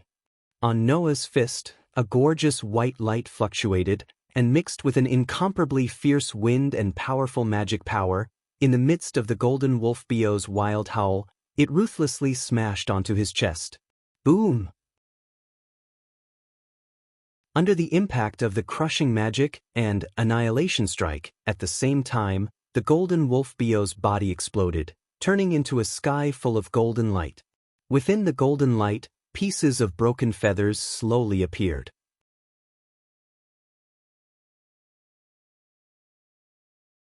Chapter 345. Ding! It was a pleasant and crisp sound like a wind chime. Just like a bird flying under the protection of the gods, the broken feathers emitting a soft white light gently floated down and fell to the ground. Da! With the pitch-black knight's sword in his hand and the magician in the form of a pair of light wings, Noah floated down along with the fragment of the world. With a clear sound of landing, he finally stood on the ground once again. However, compared to the beginning, the ground had long since become like a large earthquake. Not only were there potholes everywhere, there were also traces of cracks. Tree fragments were scattered all over the ground. It was extremely messy and unbearable to look at. Compared to the ground, the sky was not at a disadvantage at all. Ka. In the area that was still covered by the impact of the previous storm, the space cracked, revealing pitch-black cracks that made one's heart palpitate. Moreover, the cracks were still spreading to the surroundings, and it was likely that they would not dissipate for a period of time. Noah's crushing magic, at full strength, was indeed quite domineering. With the support of an extremely sufficient amount of magic, it could even shatter space. At this level, even Kildas, who also had the crushing magic, might not be able to do it. After all, even if Kilda's mastery and control of the crushing magic was not inferior to Noah's, Kilda certainly did not have the extremely vast amount of magic that Noah had. He simply could not support the crushing magic to such an extent. Fortunately, the battle was on a mountaintop far away from the traces of people.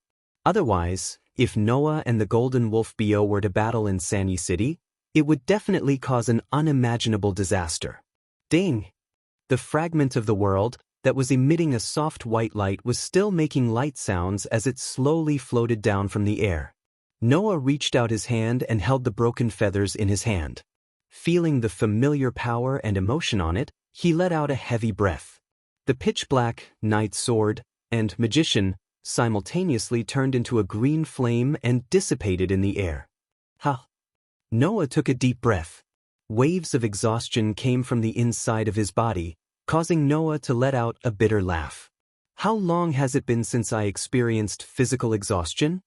In the battle with the golden wolf Bo, Noah used all of his powers except for the Black Tea King and Fairy Tale of his 3 major spells. However, the Black Tea King was unable to be used in this battle.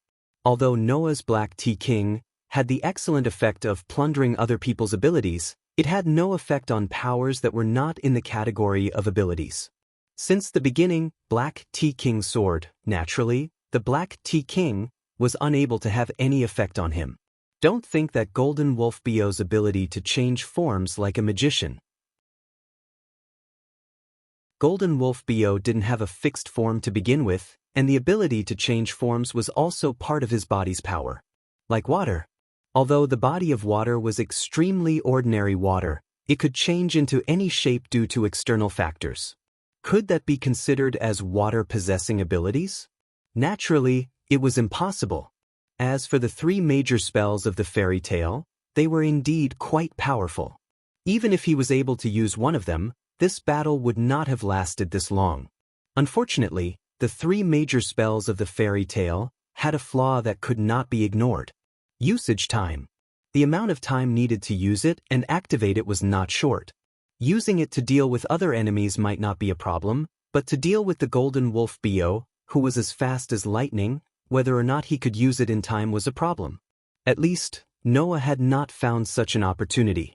Thus, after using his full strength, Noah had used up a lot of the boundless magic in his body.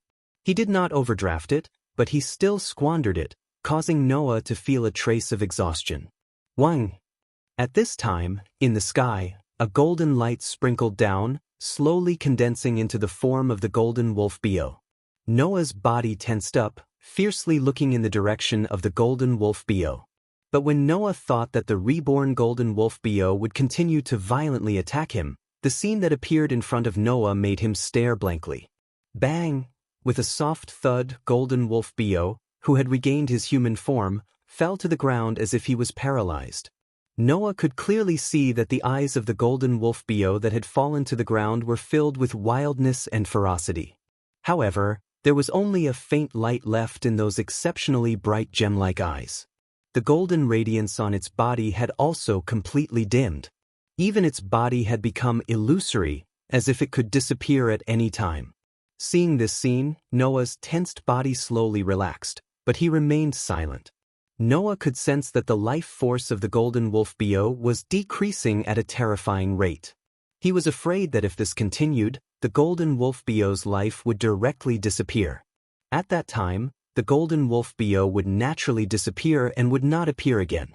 It was originally a sprite born from nature, a bundle of fantasy formed by the convergence of mystery and miracles. As a fantasy breed, the golden wolf Bo's life was absolutely perfect. Not only would it not age, but it would also not die. No matter which world it went to, unless its existence could be directly erased.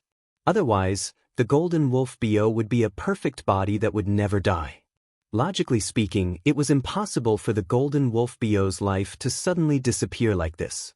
However, the appearance of the world fragment changed everything. In the past, Noah thought that the world fragment had lodged in the golden wolf Bo's body after it was born.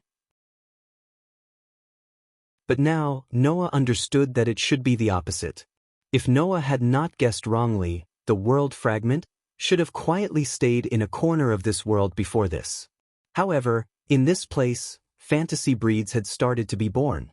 Originally, the birth of a fantasy breed would take an extremely long time, but perhaps due to the influence of the world fragment itself, the fantasy, mystery, and miracles that were born in nature used the world fragment as the core and accelerated the birth. As a result, the golden wolf Bo was born much earlier than it should have been. After that, under the influence of the world fragment as the core, the golden wolf Bo's strength had grown at a terrifying rate. It had even grown beyond the category of a fantasy breed and reached a point where even the dragon, who stood at the peak of the fantasy breed, could not match up to it. However, because of this, the golden wolf Bo's intelligence had not been able to grow sufficiently. As a result, the golden wolf Bo could not have the intelligence of a human. It could only have a little spirituality and could understand human language, but its brain was not very bright. It was in this state where it was neither good nor bad. Now that the world fragment, as the core, had been taken back by Noah, this life that was born by relying on the world fragment naturally could not continue to exist. Just as Ouchie Orange had said, the golden wolf Bo had undergone an abnormal evolution.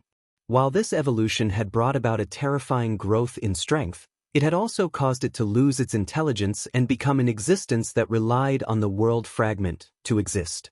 It was no longer a perfect life form. After understanding this, Noah fell silent and slowly walked in front of the golden wolf Bo. The golden wolf Bo raised its head. Its body was faintly discernible and could disappear at any time. Furthermore, it was extremely weak. However, it still looked at Noah unyieldingly. Even though it had undergone an abnormal evolution, the golden wolf Bo was still a fantasy breed. It had surpassed the category of a fantasy breed and was evolving toward a mythical breed. Even if it was about to disappear, even if its intelligence did not reach the level of a human, the golden wolf Bo still had the pride of a fantasy breed and would not lower its head to an enemy. Seeing this, Noah sighed. In the end, you ended up in this state because of the influence of the world fragment. Seeing you disappear makes me feel very uncomfortable. I also believe that no one wants to see you, who is very likely the only fantasy breed in the current world, disappear like this. After saying this, Noah looked down at the golden wolf bo and met its gaze. Do you want to follow me?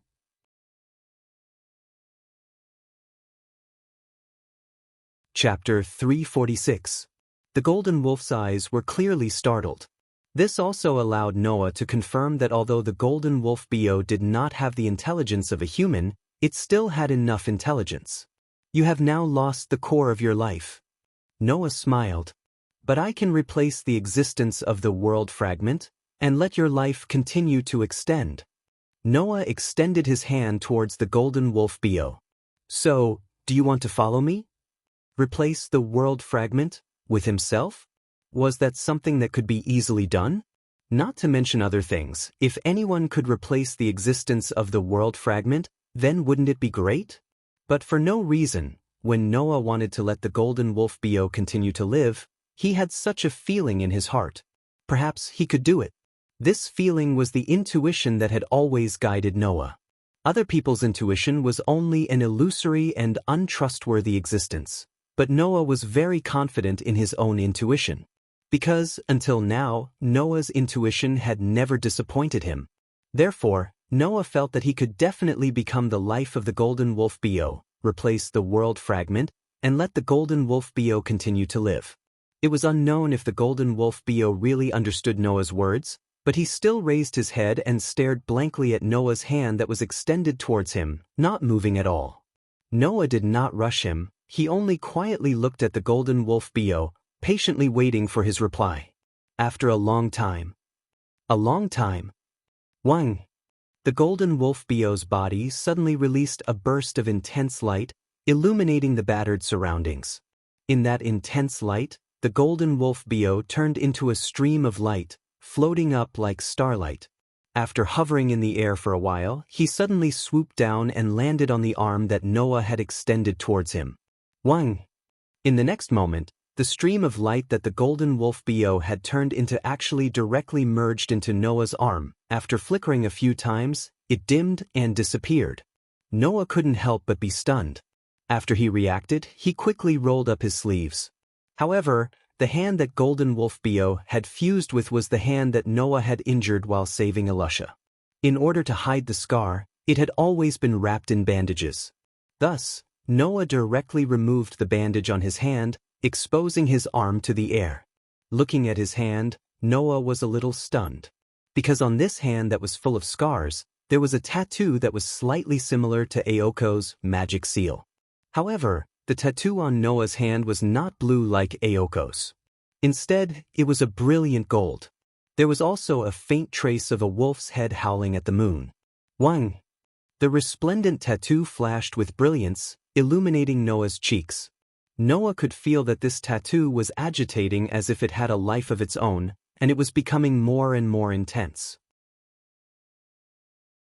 Extending his other hand, he lightly brushed the golden lines on his arm that was full of scars.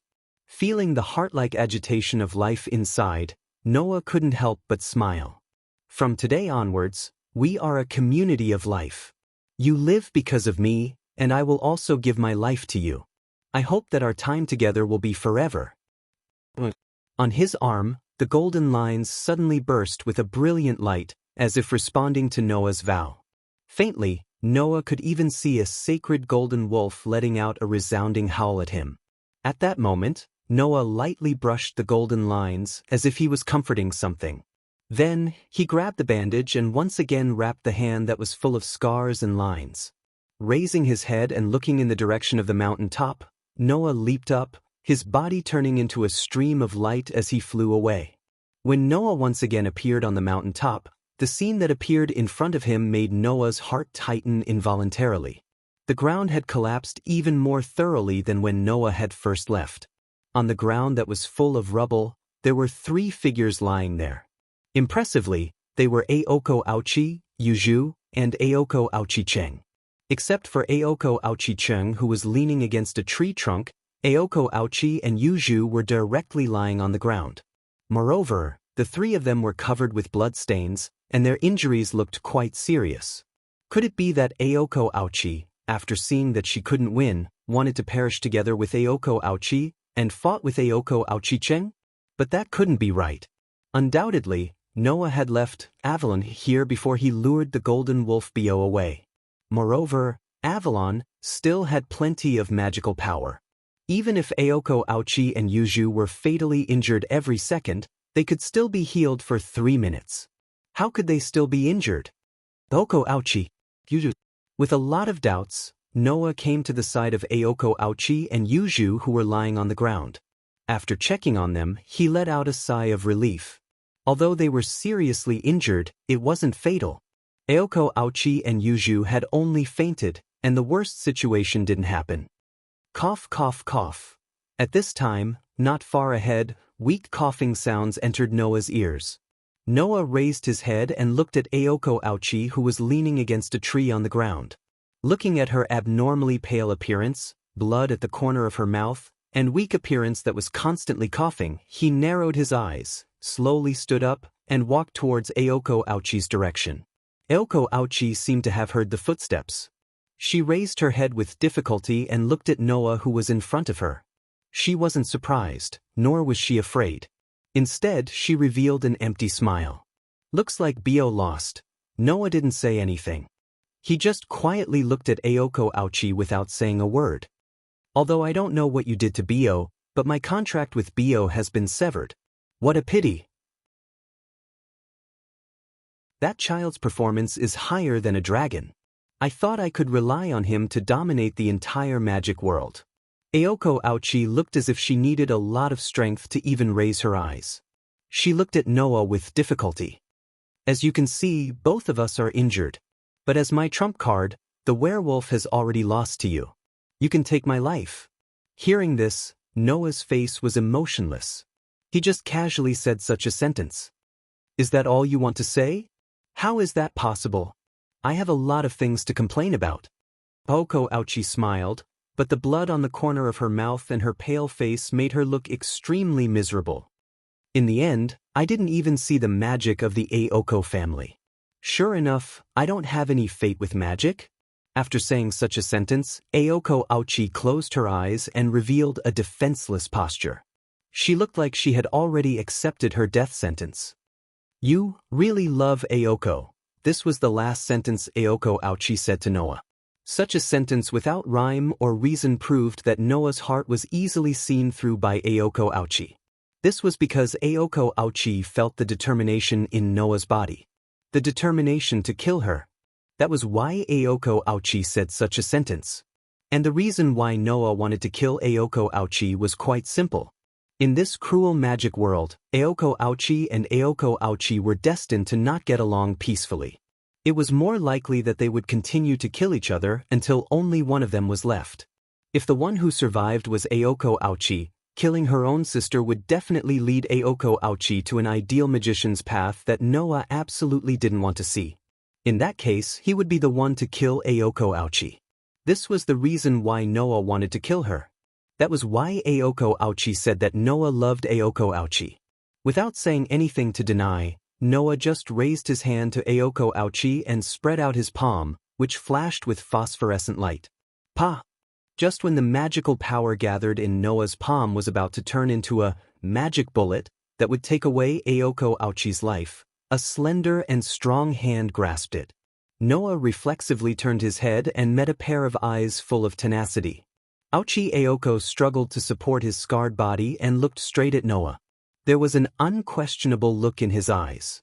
This is what I want to do. After saying that, Aoko Aochi seemed to have completed her final task. Her vision blurred and her body softened, falling into Noah's chest. Noah reached out and hugged Aoko Aochi's plump body, not saying anything for a long time.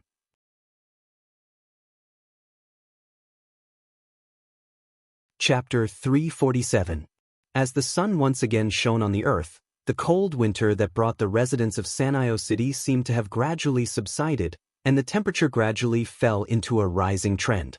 Presumably, not long after, the cold winter of Sanyo City would become a thing of the past, and when it came to this small town in the countryside again, it would be a matter of the next season that I end the elegant manner. In the living room, Noah slid his fingers in the air and wrote an extremely precise and mysterious rune. Then, with a flick of his finger, the rune that was flickering with a faint light trembled all over, and like a flying star, it suddenly flew out. In just the blink of an eye, the precise and mysterious rune swept straight to the forehead of Shizugi Kusajuru, who was standing in the middle of the living room with a blank face, and directly imprinted on it and the trembling sound, the precise and mysterious rune little by little disappeared into the forehead of Shizugi Kusajuru, and drilled into the interior of his brain. Shizugi Kusajuru seemed to feel something, and showed a surprised expression, but after a while, the expression on his face froze, and the spirit in his pair of eyes began to laze. In this short second, in a place that others couldn't see, Shizugi Kusajuru's mind had undergone earth-shaking changes. First of all, from the moment Shizugi Kusajuru was born until this second, all of his memories seemed to materialize, and emerged one by one. Immediately, in these images, some of the fragments that were recently imprinted in this brain region broke without warning, and turned into little stars, and were absorbed by a rune in the center of the mind, and disappeared. The images that were absorbed by the rune were all the various things related to the magic world that Shizugi Kusajuru had encountered during this period of time. These images were all unreservedly absorbed by the rune in the center of the brain region, and were removed from Shizugi Kusajuru's mind. When the rune disappeared, these fragments of memories that were absorbed would also completely disappear, and Shizugi Kusajuru would no longer remember the various incredible things that he had encountered, and would return to the world of only ordinary people. Under such circumstances, Shizugi Kusajuru's lax eyes finally closed tightly, and his body went soft, and he collapsed to the ground. On the side, Aoko and Yuju had been quietly watching from the side. After Shizuka Kusanagi fell, their eyes were cast on Shizuka Kusanagi. After a short while, Aoko Aozaki spoke in a deep voice. "There shouldn't be a problem now, right?" "Probably?" Noah looked down at Shizuka Kusanagi, who was sleeping peacefully as if he had fallen asleep, and sighed. "At the very least, all his memories related to the magic world have been erased. When he wakes up again, Aochi and I will only be his ordinary classmates." As for Yuju, he shouldn't have any impression of her at all, right? Upon hearing this, Aoko nodded and stopped talking. Yuju's expression relaxed, as if she was extremely satisfied that Shizuka Kusakajuro no longer remembered her. "Then hurry up and get him out." Hearing Yuju's words, Noah shrugged. He raised one of his hands and rolled up his sleeves, exposing the bandages on his arm to the air. A bright golden light bloomed from the bandages on his arm. Through the bandages, it reflected a precise pattern like a wolf's head howling at the moon. As if it came from ancient times, the entire living room was filled with echoes of the howl. Accompanied by such a roar, a wolf seemed to have been drawn in the dazzling golden light. Starting from the silhouette, it was slowly carved out. In the end, it turned into a sacred and mighty golden wolf. With a crouch, it landed on the ground. "Woo!" The golden wolf came to Noah's side as soon as it appeared. It very docilely stretched out its head and rubbed against Noah's thigh. It was completely different from its previous violent and ferocious appearance. Noah touched the golden wolf's furry head and smiled. "Bio, send this person to the church. They will know what to do." The golden wolf Bio let out a low groan as if he had received the order. He leaped up and bit the collar of Shizuka Kusajukuro, who was lying on the ground. It was as if he was biting a piece of meat and not a person. With an extremely light flash, he brought Shizuka Kusajukuro and disappeared without a trace. Looking at the golden wolf Bio's gradually disappearing figure, even Yuju couldn't help but cast a suspicious gaze on Noah. "Did you really tame that golden wolf and turn it into your familiar?" It was no wonder that Yuju was suspicious. After all, it was a fantasy breed that only existed in fantasy and legends. It was also a variant, but in terms of strength, it had already surpassed the category of fantasy beast and reached the level of mythical beast. Not to mention such a special and powerful fantasy breed variant, even an ordinary fantasy breed couldn't be tamed by humans. Previously, Aozaki Orange was able to make the golden wolf Bio her familiar, which was equivalent to doing something unprecedented. Now, in the blink of an eye, this variant golden wolf had become Noah's familiar. Yuju couldn't help but be suspicious. Calling it a familiar is actually a bit wrong. Noah scratched his cheek. After all, I didn't split my magical power to sign a contract with Bio. Although Bio is my familiar in terms of status, it's still a bit different, right? Then are you still keeping it? Aozaki Aoko's expression was a bit serious as she asked. Although it's a fantasy breed, and a variant at that, it's extremely precious. You can't be careless and be betrayed by it like Orange. You can rest assured about this. Noah looked in the direction that Bio left and the corner of his mouth slowly rose. There's no way that Bio will betray me. Noah was family, so he knew that the golden wolf Bio wouldn't betray him. Not to mention anything else, just the fact that the golden wolf Bio and Noah were living as one meant that it was impossible for the golden wolf Bio to betray Noah. This was because once it left Noah, the golden wolf Bio would definitely die. Moreover, even if the golden wolf Bio wanted to disregard the consequences of its life and choose to leave Noah, it wouldn't be able to do it. Now, the golden wolf Bio had already integrated into Noah's body with Noah as the core. Don't forget that Noah had 3 major constitutions, one of which was that it could absorb all the power that integrated into his body. Under such circumstances, when the golden wolf Bio integrated into Noah's body, it was completely absorbed by Noah's body and became one of Noah's powers. Therefore, rather than saying that the golden wolf Bio was Noah's familiar, it was better to say that it was Noah's doppelganger. Even its soul was engraved with the concept of Noah as the master, which was equivalent to a part of Noah's body. It was impossible for it to have any thoughts of betraying Noah. This was also the reason why the golden wolf Bio was so docile towards Noah. Otherwise, even if it had integrated into Noah's body, with the golden wolf Bio's pride as a fantasy breed, it would still be impossible for it to be as docile as a pet.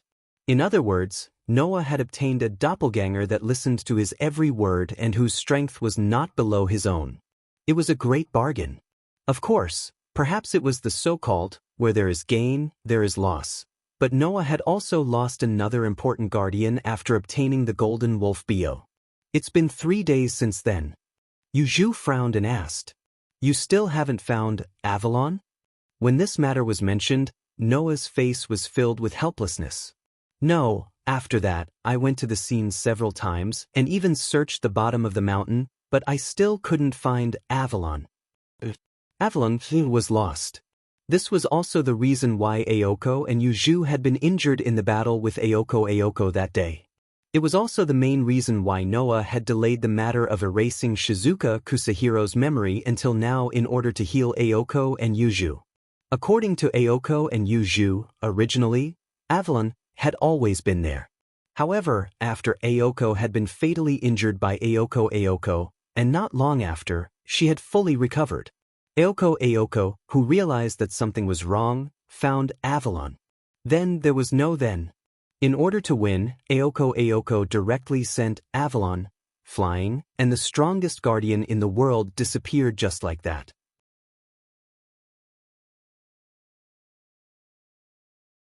Chapter 348.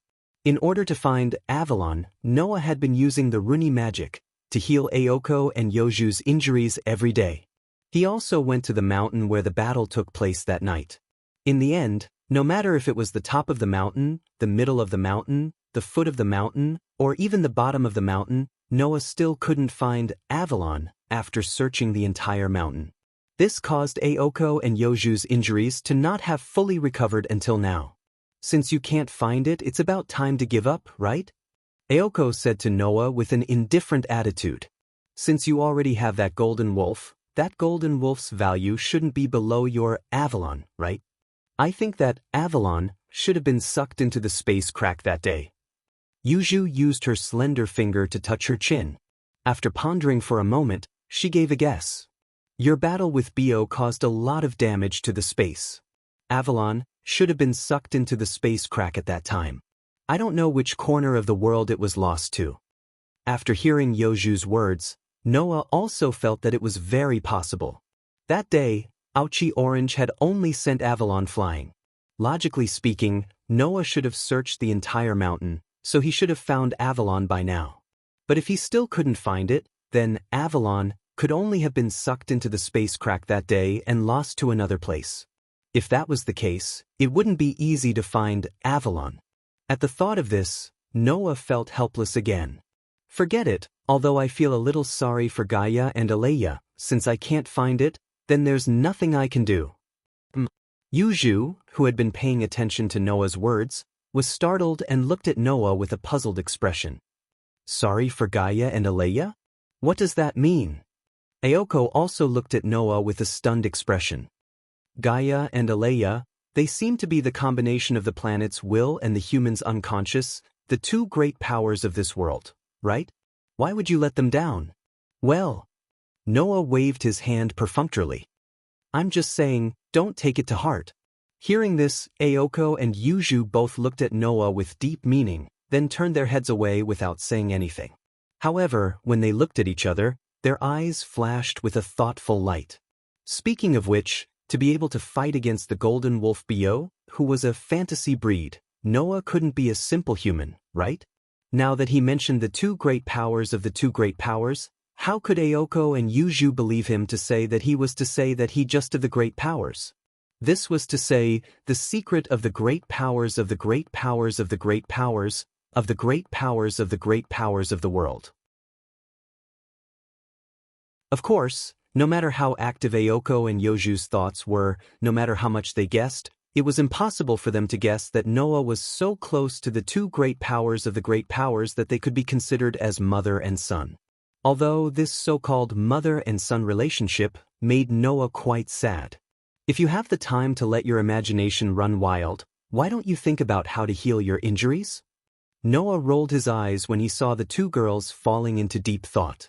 Don't forget, you are still injured. Ayoko and Yuju might seem to be fine now, but in reality, whether it was Ayoko or Yuju, both of them were injured internally. Ayoko Aozaki, in order to defeat Aozaki Orange, forced her magic circuit into an overloaded state. Now, it wouldn't be an exaggeration to say that the inside of her magic circuit was in tatters. Even if it didn't affect her normal life, she couldn't produce a single bit of magic power. Yuju's injuries were relatively small, but in order to defeat Ayoko, Yuju sacrificed a lot of her tamed demons, and now her strength was greatly reduced. Knowing that Ayoko and Yuju paid such a big price to defeat Ayoko, Noah was very surprised. Was Ayoko really that strong? In order to sign a contract with Bio, Ayoko should have divided a lot of her magic power, and her strength should have decreased a lot. In such a case, could the original successor of the Ayoko family still have the ability to seriously injure Ayoko and Yuju? Ayoko was an apprentice magician, but Yuju's ability was one of the top magicians, and her tamed demons were so strong that ordinary magicians could not compare to her. In addition, there was also a mobile battery that was good at destruction on the side. Such an opponent, how could Ayoko fight? It's mainly because Ching is too familiar with Yuju's and my magic tricks. She even set up a trap for us in advance, eliminating all of our traps and replacing them with her runi. Many of Yuju's tamed demons are greatly restrained. Ayoko was a little unwilling to admit defeat when she mentioned this. Moreover, my sister also prepared a lot of trump cards. Not only did she have the newly made magic eye, she also extravagantly took the magic seal from other magicians and used it. If it was not for your scabbard, Yuju and I might not have been able to exchange for the result of both sides being injured. Ayoko is indeed a very difficult opponent. Yuju glanced at Noah. I heard that you let Ayoko go in the end, is that right? Noah smiled slightly and did not answer, but that expression was equivalent to admitting it. Seeing Noah's silent admission, whether it was Ayoko Aozaki or Yuju, their expressions relaxed for a moment. It seemed that these two girls were not only not regretful that Ayoko was able to survive, but were also very satisfied. Obviously, although they did not say it out loud, they had already accepted their fate. But for Ayoko and Yuju, they still had a trace of affection. I believe that in the future, the special bond and fate between Aoko, and Yuju Gyuji will still unfold between the three of them, right? But that did not have much to do with Noah. Although it's a bit of a pity that Avalon is gone, I've found what I was looking for here, and I've accomplished my goal, Noah suddenly said. It is time to leave. When this sentence echoed in the living room of the mansion, Aoko, who was about to reach out for the cup filled with black tea, froze. Yuju also suddenly raised her head and could not help but look in Noah's direction. The atmosphere, which had been somewhat relaxed until now, suddenly became oppressive. It was not until this moment that Aoko and Yuju remembered. Noah's purpose in coming to Sano City was to find something on Golden Wolf Bio. Now, Golden Wolf Bio had become Noah's familiar. Of course, Noah should have also found what he was looking for, and there was no reason for him to continue staying here. Noah, it is time to leave. Aoko and Yuju understood this, but they could not explain what they were feeling now. They only knew that their emotions had become very complicated in an instant, very complicated. However, Aoko and Yuju were not the kind of people who would be pretentious or given to their emotions. Is that so? The stiffness in Aoko's body slowly disappeared. She continued to reach out, picked up the teacup, took a sip, and asked as if nothing had happened. When do you plan to leave? After your injuries have healed. Noah also did not have the intention to be pretentious. His answer was very straightforward, which made him look a little cold, but the words that came out of his mouth dispelled this feeling. Before your injuries have healed, I can't leave in peace. Aoko nodded and did not speak anymore.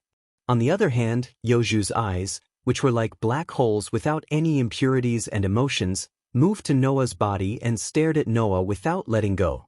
It was as if she wanted to remember Noah's appearance. She silently stared at him.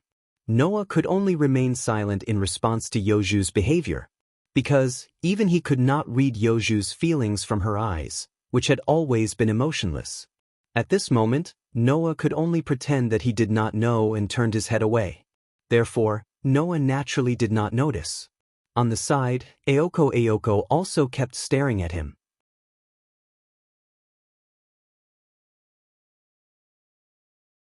Chapter 349.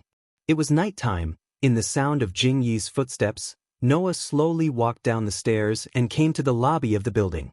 This was Noah's favorite place. There was no other reason other than the fact that there was a glass skylight at the top of the ceiling.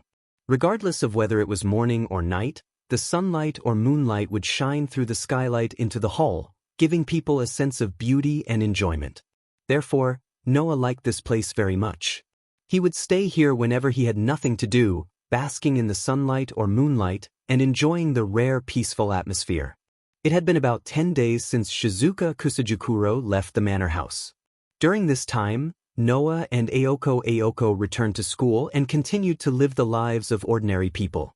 During this time, Noah also met Shizuka Kusajikuro a few times, but Shizuka Kusajikuro had long forgotten about Noah. Instead, he had a deep impression of Aoko. That was natural. Excluding the time spent together in the manor house, Shizuka Kusajikuro's memory of Noah was only a few coincidental meetings and a few harmless conversations. Now that the memory of what had happened in the manor house had been erased, with Shizuka Kusakuro's slow mind, Noah did not occupy a place that could not even be called a corner in his memory. He was completely an ordinary classmate. Noah did not have any regrets about this. He and Shizuka Kusajikuro were just nodding acquaintances, not good friends. It was already good enough that he could save Shizuka Kusajikuro's life and not let him die in the hands of Aoko and Yuju. On the other hand, Noah still had some feelings for Yuan Maru. Therefore, Noah also told Yuan Maru that he was about to apply to drop out of school and leave Sano City, and said goodbye properly. Now, Aoko and Yuju's injuries were basically healed with the help of the Runi magic and the two girls' respective magic seals.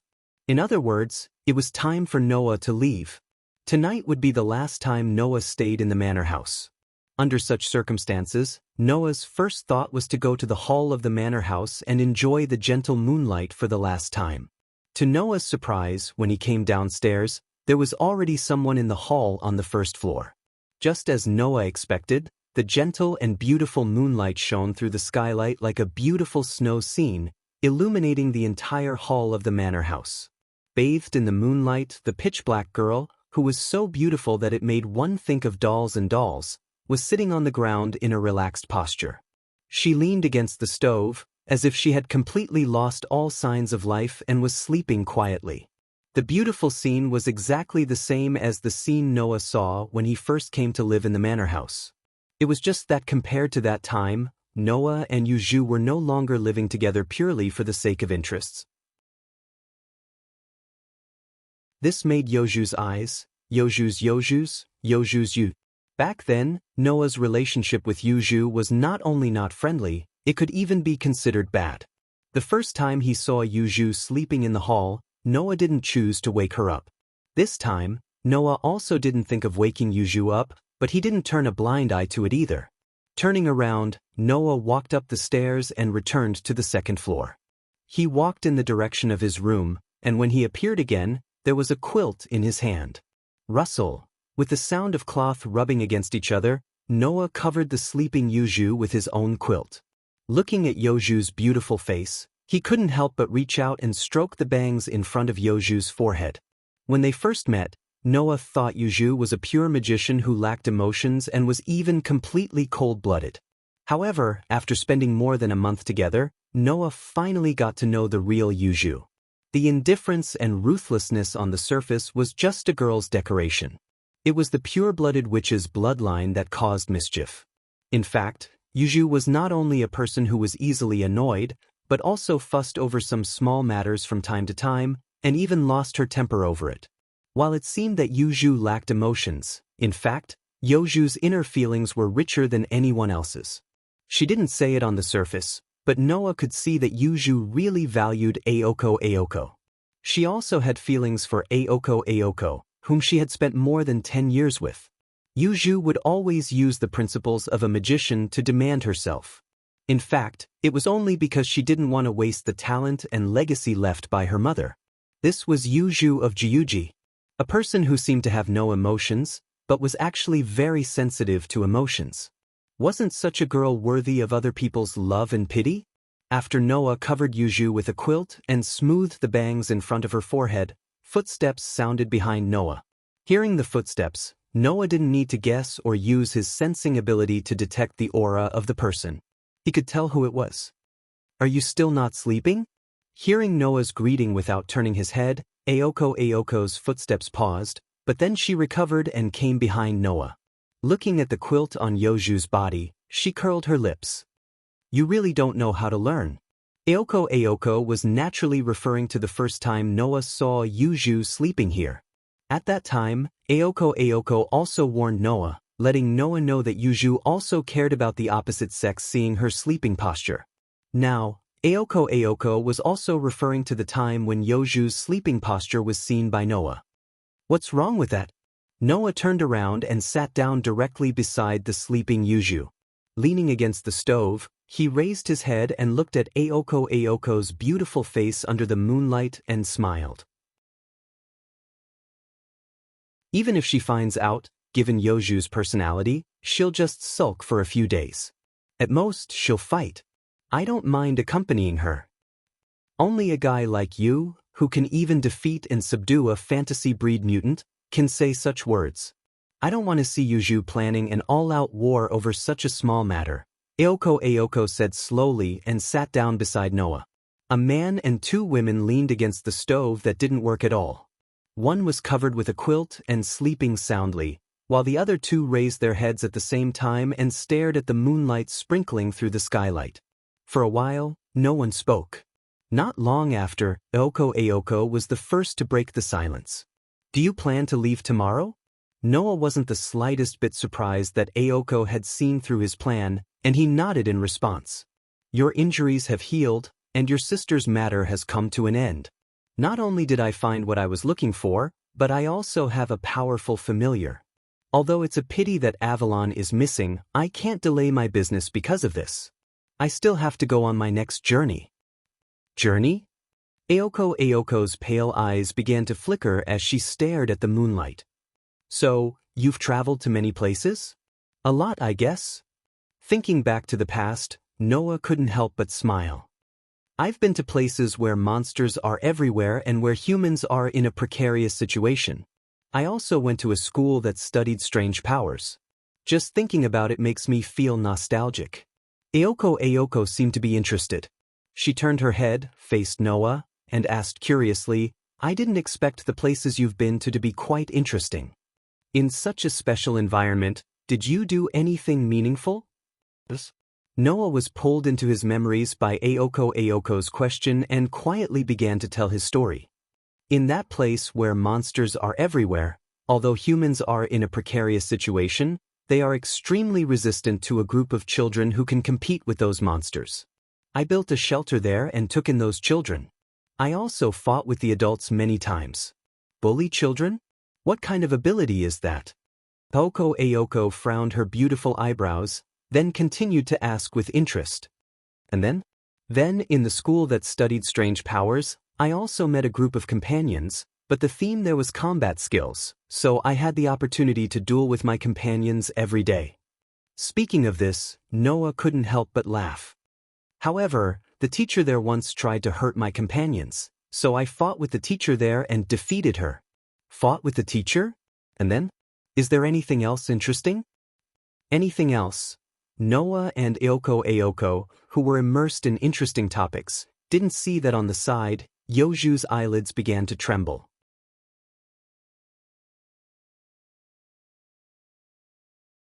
Chapter 350. In the hall under the moonlight, the girl leaning against the stove was immersed in the topic of the boy beside her. When she heard something interesting, she would show obvious curiosity, and when she heard something she was dissatisfied with, she would show obvious anger. At this moment, the magician, the student council president, the battle of fate, and the inescapable path seemed to have nothing to do with Aoko. Aoko was like an ordinary girl. Angry. She did not hide it at all. You've been to a lot of interesting places. Aoko said with some envy. I haven't been to a place too far away until now. I originally planned to go to a high school far away, but because of the matter of inheriting the Aoko family, I really want to look around. Don't make it sound like you're going to be imprisoned here for the rest of your life. You're just at the stage of learning magic and you're not mature enough yet. That's why you have to continue staying here, Noah suggested nonchalantly. When your magic is mature, you can also look around.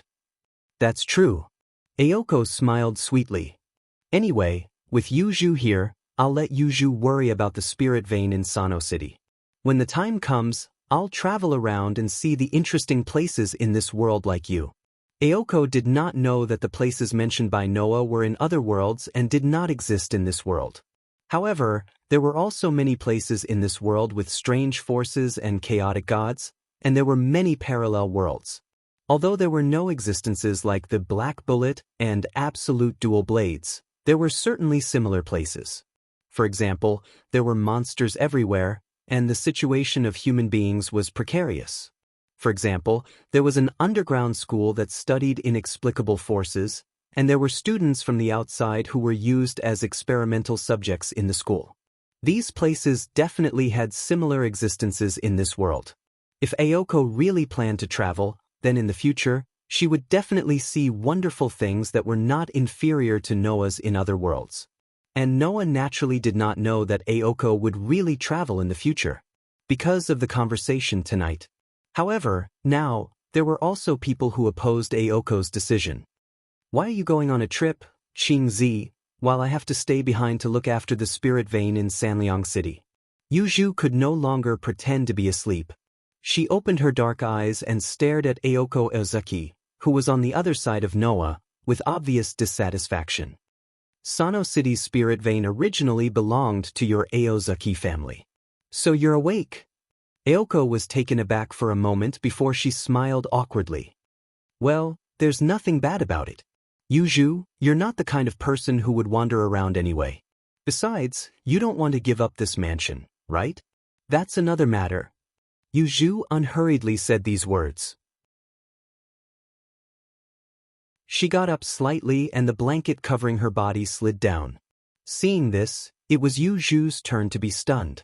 However, she did not say anything. She only tightened the blanket in her hands and shrunk her petite body into it. Yu Zhu knew that Aoko Aozaki would not do such a considerate thing. Moreover, this mansion was Yu Zhu's territory. It was also the gathering point of the spirit vein in Sanliang City. Yu Zhu had countless ways to protect herself from the cold. Knowing this, Aoko Aozaki would not have covered Yu Zhu with a blanket for no reason. Therefore, this blanket could only have been covered by another person. However, Yu Zhu did not say anything about this. She only hugged the blanket and looked at Noah. "Where do you plan to go next?" Noah pondered for a moment before he gave this answer. "I'll probably go home first." "Go home?" Ozaki, Orange, and Yu Zhu looked at each other. They seemed to be surprised that Noah, who had been reminiscing about his journey with a nostalgic tone, would suddenly mention going home. After all, for magicians like Aozaki Aoko and Yu Zhu, the concept of home was not as hard as Noah's. Even Yu Zhu, who placed great importance on the mansion, was the same.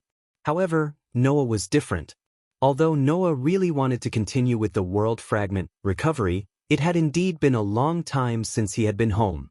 2 years. For 2 whole years, Noah had not been home.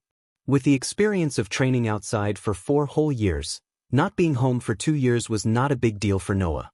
However, the fateful duel between Aozaki Aoko and Aozaki Orange made Noah miss home. Therefore, this time, Noah wanted to go home and see his lovely family.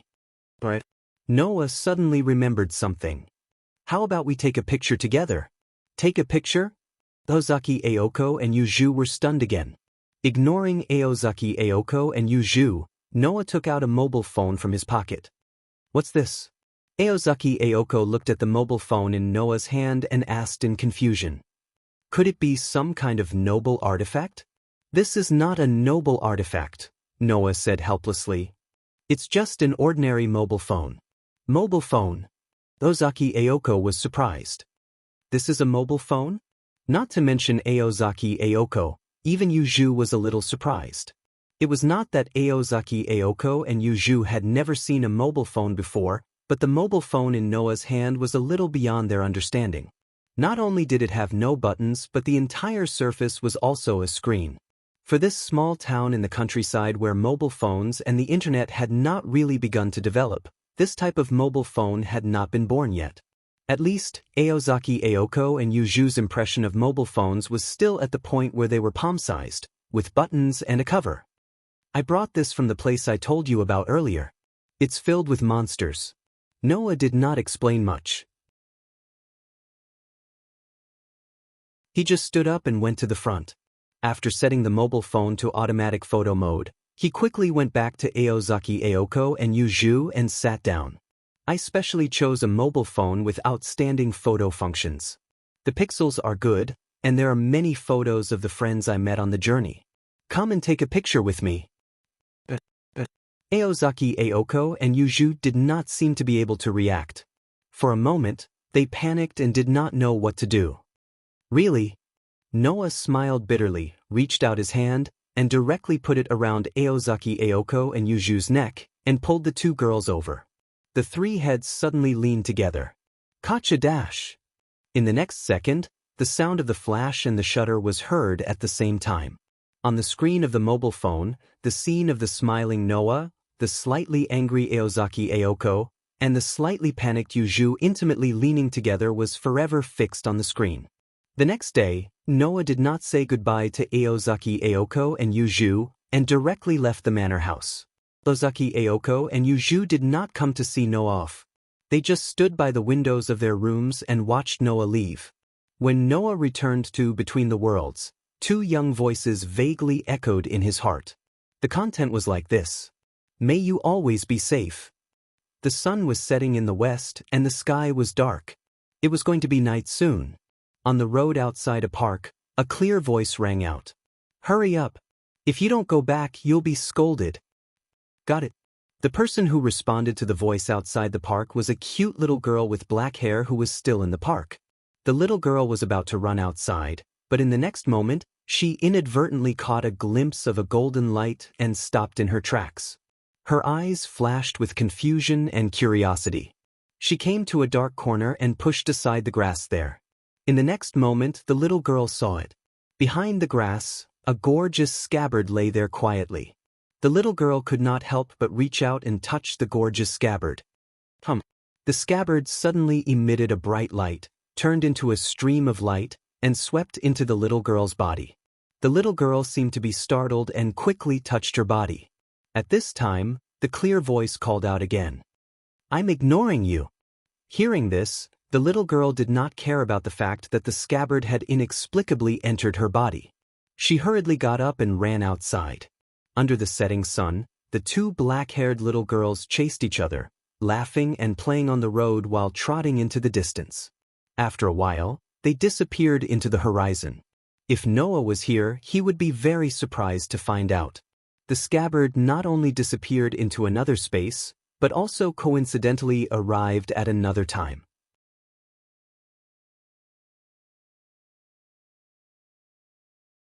Chapter 351. Coo coo coo coo coo coo. This was the cry of a seagull. Walala. This was the sound of clear water flowing in a small river. Jijijijie. This was the strange roar of an unknown beast hidden in the lush forest. Hoo. This was the whistling sound of the sea breeze that came from the boundless ocean, bringing with it a sense of nostalgia. In this boundless ocean, in an unknown corner, there seemed to be two islands, one big and one small, overlapping each other. This strange island exuded a tranquil aura for 10 years, giving people the feeling of a paradise.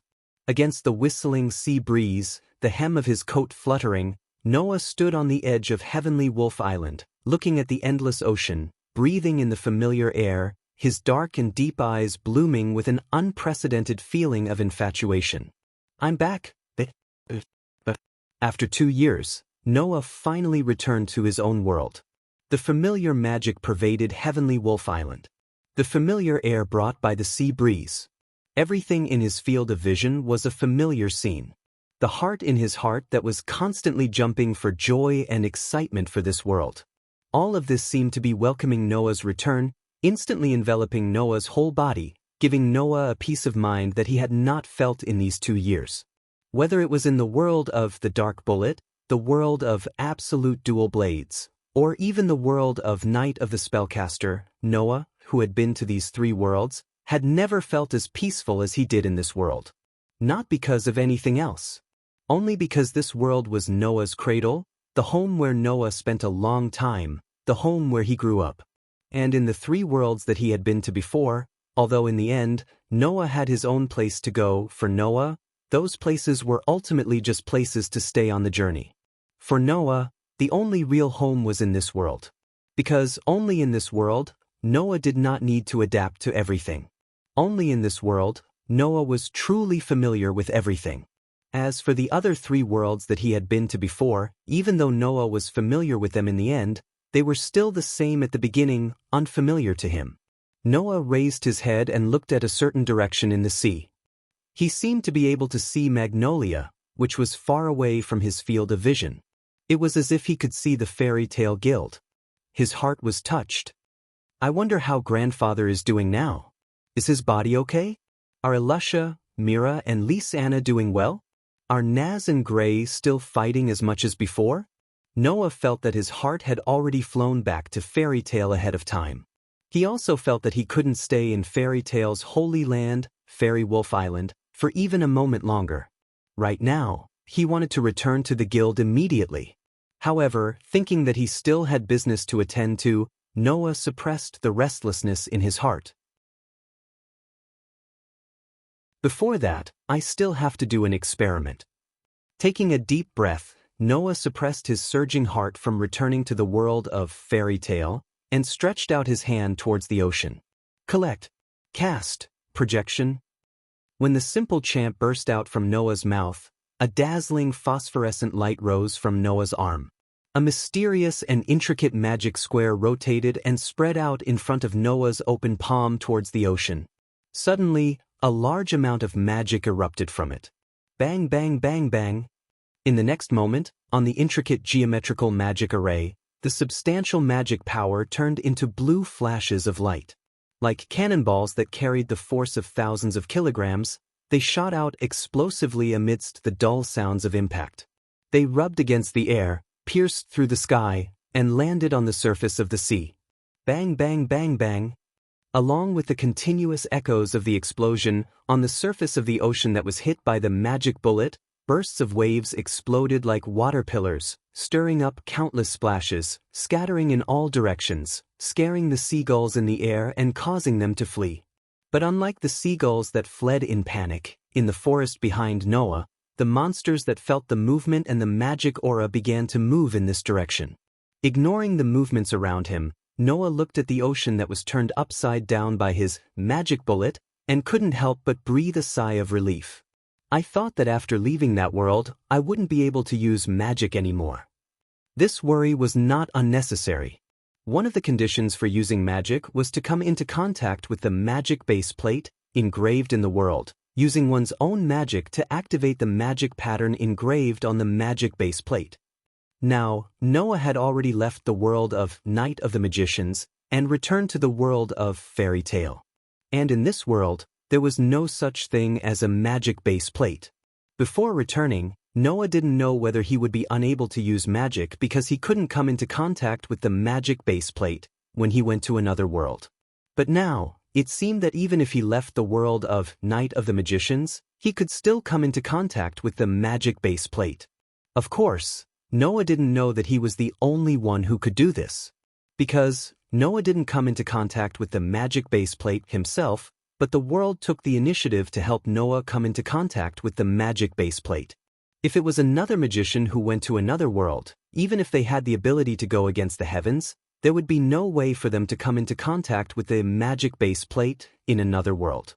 Only Noah, even if he went to another world, the world would continue to care for him and continue to help him build a bridge to come into contact with the magic base plate, so that Noah could use magic without being affected at all. After knowing that his magic could still be used, Noah was completely relieved.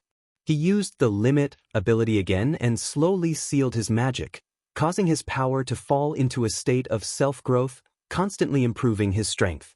As the number of times he used the limit ability increased, Noah's mastery of the limit ability also became higher and higher. Right now, Noah only needed a single thought to remove the restricted powers, and it didn't even take an instant for him to succeed. Furthermore, it was the kind of power that he could freely control. He could remove as much power as he wanted and seal as much power as he wanted. Therefore, now, as long as it wasn't time to fight, Noah would seal all the power in his body with the limit ability and let it enter a state of self-growth. When it was time to fight, he would extract the desired level of power according to the situation. It was extremely convenient. Moreover, Noah also discovered that Bo, who had fused with him, could also use the limit ability and enter a state of self-growth. In other words, in the future, Bo's power would be the same as Noah's, increasing with time. It could even increase with the increase in power of its host, Noah. Bo's power would also increase at the same time as Noah's in the future. It was almost impossible for him to be left behind by Noah. After confirming this, Noah was completely relieved. Looking at the vast ocean in front of him, he smiled excitedly. In short, let's build a boat first. In less than 10 minutes, Noah finished building a small boat. Taking the boat, he left Sirius Island. After Noah left Sirius Island, on a tree, a petite figure appeared out of thin air. Her long hair swayed as she looked in the direction of Noah's departure, making a clear voice like a silver bell. See you next time. As soon as he left Sirius Island, Noah found that he had made a mistake. The sea was vast, and Noah didn't know how to get to Magnolia. Noah, who was a little hot-headed because of returning here, finally calmed down. He secretly regretted his carelessness. I won't just float to another continent like this, right? This thought, after floating aimlessly for a whole hour, made Noah even more uneasy. I have to think of a way. Fortunately, the world favored Noah. Just as Noah was about to find another way, a ship appeared in Noah's vision. To be more precise, it should be a pirate ship. Noah's eyes lit up.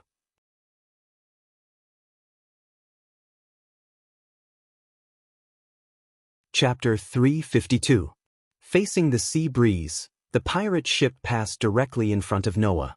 Along the way, the waves rolled and almost reached Noah's side. The pirate ship apparently didn't find Noah's existence and drove directly in front of Noah without stopping in the middle. Noah originally wanted to shout, but when his sensing ability extended to the top of the pirate ship, several familiar breaths came from above, which made Noah directly stunned. Then he was a little happy, and some of them didn't know whether to laugh or cry. Is there such a coincidence? Saying such a sentence, Noah had a big smile on his face, his eyes turned, and a plan appeared in his mind. Let's say a little exaggerated greeting. After that, Noah put on the hat that was connected to his coat, covering his nose. Like a gorgeous brilliance gathered under his feet, a vortex-like halo of airflow shrouded the bottom of Noah's feet. Bang! The vortex-like halo of airflow gathered under the bottom of Noah's feet suddenly burst, turning into a substantial impact, and the fragile boat collapsed into pieces. Chee! Noah, who used the leap technique, turned into a stream of light, cutting through the sky, like a cannonball soaring into the sky, and flew toward the pirate ship. After a while, he landed on the edge of the pirate ship. Who? The group of pirates who heard the strange sound were shocked, and after they reacted, they all pulled out the weapons they wore and pointed in the direction of Noah. Being pointed at by a group of fierce pirates with weapons, Noah didn't even look at them. Instead, he looked ahead with a flash of light in his eyes. Hey! In the direction of Noah's eyes, a very plump girl with waist-length blonde hair, about 17 or 18 years old, seemed to have noticed the abnormality here and was surprised. What's wrong? What happened? Beside the girl, there was a heroic girl with a head of eye-catching crimson hair. She wore an ice-cold armor on the upper half of her body and a blue pleated skirt on the lower half of her body. She turned her dignified eyes in Noah's direction and frowned. Who is that? In addition to these two girls, 2 teenagers are also in that direction. It should be said that there are 2 teenagers and a cat with wings floating in the air. Among them, a black-haired young man violently tugged at his clothes as he stared at Noah with a puzzled expression. Who is that? Woo! The cat with wings looked at Noah and hid behind Elisha after a second. It feels like there will be a fight again. Elisha, you have to protect me. The only one left was a young man with rare cherry-like hair. However, this cherry-hair teenager seemed to be seasick at this time. He was lying on the edge of the bed with a pale face. He looked like he wanted to vomit but couldn't, which made the people next to him feel uncomfortable. In addition to the girl with waist-length blonde hair, whether it was the girl in the armor, the 2 teenagers, or even the cat suspended in the air, they were all Noah's acquaintances. They were Elisha, Naz, Gray, and Hubby. After 2 years, except for Hubby's body shape and appearance, Elisha, Naz, and Gray didn't change much, but the aura on their bodies was much stronger than 2 years ago, which told Noah that he wasn't the only one who had grown. It was because he noticed the aura of Elisha and others that Noah behaved like that. Suppressing the excitement in his heart, Noah jumped down from the edge of the ship and slowly walked forward.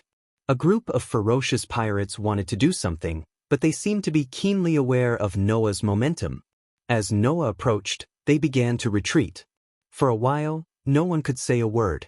Of course, Noah's goal was not them, but his childhood playmates. The golden-haired girl, who was the only one that Noah didn't know, looked at the menacing Noah and took a step back timidly. Are you really here to fight? Gray stepped forward and cast his eyes on Noah with a bad look. Although I don't know who you are, well, who you are has nothing to do with us, but you'd better tell us your purpose. Hearing this, Noah's mouth slowly rose and he suddenly spoke. I should be the one to say this. Everyone on the ship was stunned. Among them, Elisha and Gray both looked at each other strangely. It feels like this voice is a bit familiar. Without giving Elisha and Gray too much time to think, Noah said such a sentence in front of the whole ship. Although I don't know who you are, since you are with this group of pirates, it is the scope of my commission. I will destroy you together. Annihilate. The surrounding pirates were shocked. Commission? Elisha keenly grasped a key word in Noah's words and said, Are you a magic shooter from the Magic Guide Guild who took the commission to destroy the pirates? Wait. Hearing Elisha's words, the blonde girl quickly spoke.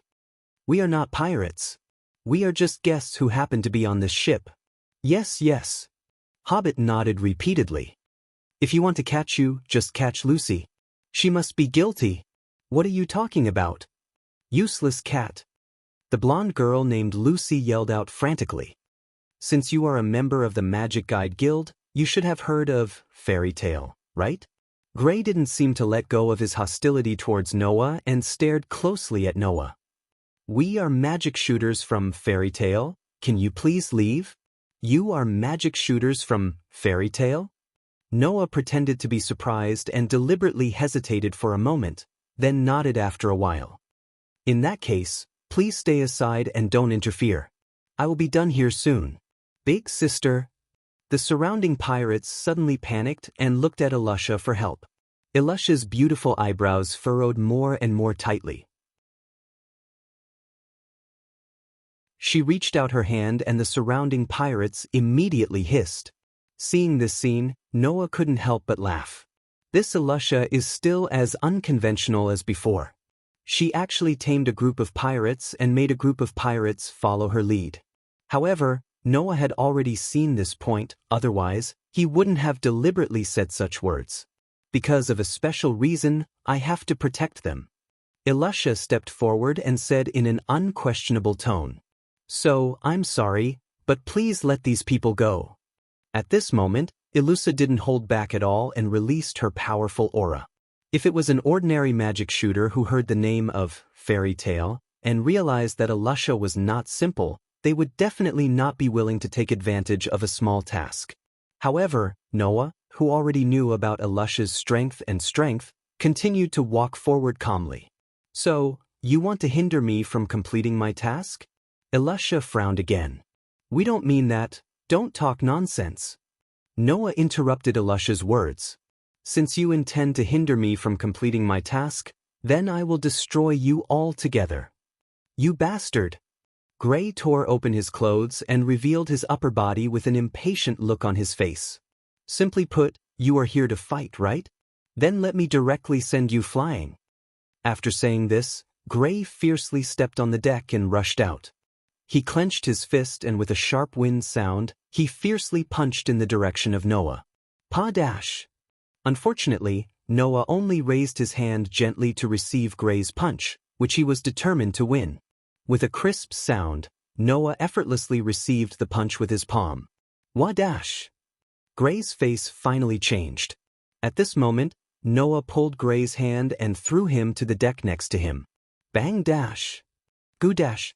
Gray, who was on his back, spat out all the air in his chest and almost suffocated.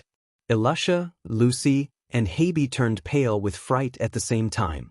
Gray was actually restrained in one move.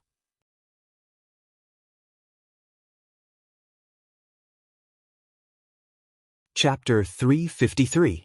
Even in Fairy Tale, which was now the #1 guild in the Kingdom of Fiori, Gray's strength was at the top. In Fairy Tale, if those S-rank archmages and above were excluded, then Gray was definitely qualified to compete for the position of the strongest archmage in Fairy Tale. In the Fairy Tale Guild, the only people who could match Gray, other than those S-ranked magic shooters, were Naz and a few other people who had a way to deal with him. But now, such a character had been subdued by a high mage from an unknown guild? Not to mention Lucy and Hubby, even Elisha was extremely surprised. Only Naz, who was still seasick, twitched his nose a few times, then his eyes lit up and his face showed excitement. He wanted to say something, but his dizzy head immediately made his body softly fall down, and he couldn't say anything. On the other side, Gray, who was fiercely thrown to the ground by Noah, felt some pain from his back. He looked at Noah, who was standing there condescendingly, and jumped up. After a few jumps, he pulled away from Noah and stared at the opposite side as if facing a great enemy. Who are you? Noah shrugged. I'm a archmage who came to destroy the pirates. I'm not asking about your identity, Gray said in a deep voice. I'm asking you, what's your name? Name? Noah suddenly looked at Gray playfully. I'll tell you later, after you lose. Is that so? Gray closed his eyes, straightened his body, and slowly raised his hands. A faint white mist quickly circulated around his body, causing the surrounding temperature to drop a little. Seeing this, Noah raised his eyebrows. Ice shape magic? The so-called shape magic referred to the magic that used magic and gave it a certain shape. At the same time, it was also the magic that took the shape. Among the many magic in this world, shape magic could be said to be a relatively common magic, and it was very free magic. The shape of the magic created by each archmage was different, and it was the magic that could best show the user's personality. It was also a kind of free magic that completely relied on the archmage's own ability. Moreover, there were also various attributes in these modeling spells. The shape magic that Gray used was the ice shape magic, which was the magic that turned magic into ice and freely gave it the shape of ice. From a young age, Gray began to hone this magic. 10 years had been like a day, and he never neglected it. Noah naturally could not recognize Gray's magic. However, the last time Noah saw Gray's magic, it was a long time ago. Now, Gray's ice shape magic seemed to have fully matured and could even faintly affect the surrounding environment. Obviously, it was much stronger than the last time Noah saw it. Since you don't intend to say, then I won't be polite with you anymore. After a moment of silence, Gray's feet fiercely stomped on the ground, and his figure directly rushed toward Noah, who was close at hand. As he rushed, his hands bent, and cold air emerged from his hands, and the vibration of the air, the white mist-like cold air gathered in Gray's hands. After a while, it turned into 2 huge ice swords, which were tightly grasped by Gray. When he was only half a meter away from Noah, Gray's figure suddenly stopped, and the ice swords in his hands drew a tricky arc, like a bird spreading its wings, directly cutting through Noah's body. Ice magic sword. Feeling the incoming cold light and low temperature, Noah's face carried a smile. He unhurriedly raised his hands, clenched his fists, and pulled them to his waist, then suddenly swung out. Dong! As Noah swung his fist, a gust of wind turned into a huge pushing force, as if an invisible fist flashed through the air. When Gray's face changed, it fell on Gray's body like a heavy hammer. Pang! Gray hurriedly raised the 2 ice swords in his hands, but the 2 ice swords simply exploded under the violent impact. During this period of time, the impact caused Gray to hurriedly retreat more than 10 steps, and then somewhat awkwardly stop his body. Liar! Lucy said in shock. Gray has already used magic, and he still isn't a match? I didn't feel any magic. Elisha's face also became dignified. That wasn't his magic, it was just a simple punch, but that punch was so heavy that it could create a shockwave. So powerful, which guild has an expert in this kind of physical skill? Never heard of it? Damn it! Gray angrily glared at Noah. One of his hands formed a fist, and supported it with the palm of his other hand. The cold air rapidly condensed, and with an intense low temperature, fiercely smashed on the deck. Ice spring. A huge amount of magic suddenly burst out from Gray's hand that landed on the ground, and flowed below the deck at an astonishing speed. Noah could clearly feel that the magic that burst out from Gray's body was condensing under his feet like lightning. Without the slightest hesitation, Noah suddenly tapped the ground, and quickly retreated. Ka-ka-ka-ka-ka. In the next moment, a sound that made one's teeth ache resounded below Noah's original position. Sharp icicles, like a fountain, soared into the sky, and turned into an ice tower. Just as the icicles that gushed out like a fountain turned into an ice tower, Noah abruptly stopped his retreat. His body arched, and like a lone wolf that was ready to strike, he madly rushed out like an arrow leaving the bow, and instantly arrived in front of Gray. Immediately, Noah very casually threw a punch, and in the midst of the sound of breaking air, it smashed into Gray's abdomen. With a muffled sound, Gray's eyes bulged, and he clutched his abdomen, and repeatedly retreated. His gaze towards Noah became angry. "You despicable guy. What? Still want to fight?" Noah raised his fist and said such a provocative sentence. "You're not my opponent, it's better to find someone else." "You really dare to say that?" Gray was not a good-tempered person, and after being provoked by Noah, he immediately wanted to rush over. However, when Gray was about to rush out, a hand pressed heavily on his shoulder. That was Elisha's hand.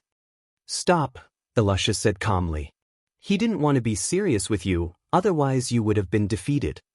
Gray instinctively wanted to refute, but when he saw Elisha's stern expression, the anger in his heart subsided little by little, and he regained his calmness. "What?" Noah looked straight at Elisha, his childhood sweetheart, and smiled. "Next, will you be my opponent?" As soon as this sentence came out, Noah found that Gray, Lucy, and hubby looked at him as if he was an unlucky child, which made Noah very speechless. However, Noah also understood that this was because Gray and the other two knew of Elisha's strength, which was why they were behaving like this. Unlike Gray, Elisha is a real powerhouse. After all, Elisha is an S-level mage from Fairy Tale. Moreover, 4 years ago, when he was only 15 years old, he was a true powerhouse who had become an S-rank magic shooter. "If you want, I don't mind fighting." Elisha came to the opposite of Noah in the sound of powerful footsteps. "But, if I win against you, you must promise me to give up your commission and not to fight against these pirates again." Hearing this, Noah laughed, and he laughed excitedly. "Let's talk about it after you win against me." This time, Elisha did not talk nonsense. A dazzling light suddenly covered Elisha's whole body, and Elisha's magic powers suddenly skyrocketed. After a moment, the strong light subsided, and a gorgeous armor that seemed to be cast with a piece of steel blade and 2 pairs of steel wings appeared on Elisha's exquisite body. The curvaceous figure was wrapped in tight armor, and only the chest was covered on the upper body, while the lower body was covered by a steel armor battle skirt. Elisha's whole body was full of heroic spirit, and she immediately attracted the attention of everyone around her. Looking at the armor on Elisha's body, Noah's eyes lit up, because it was a set of magic armor.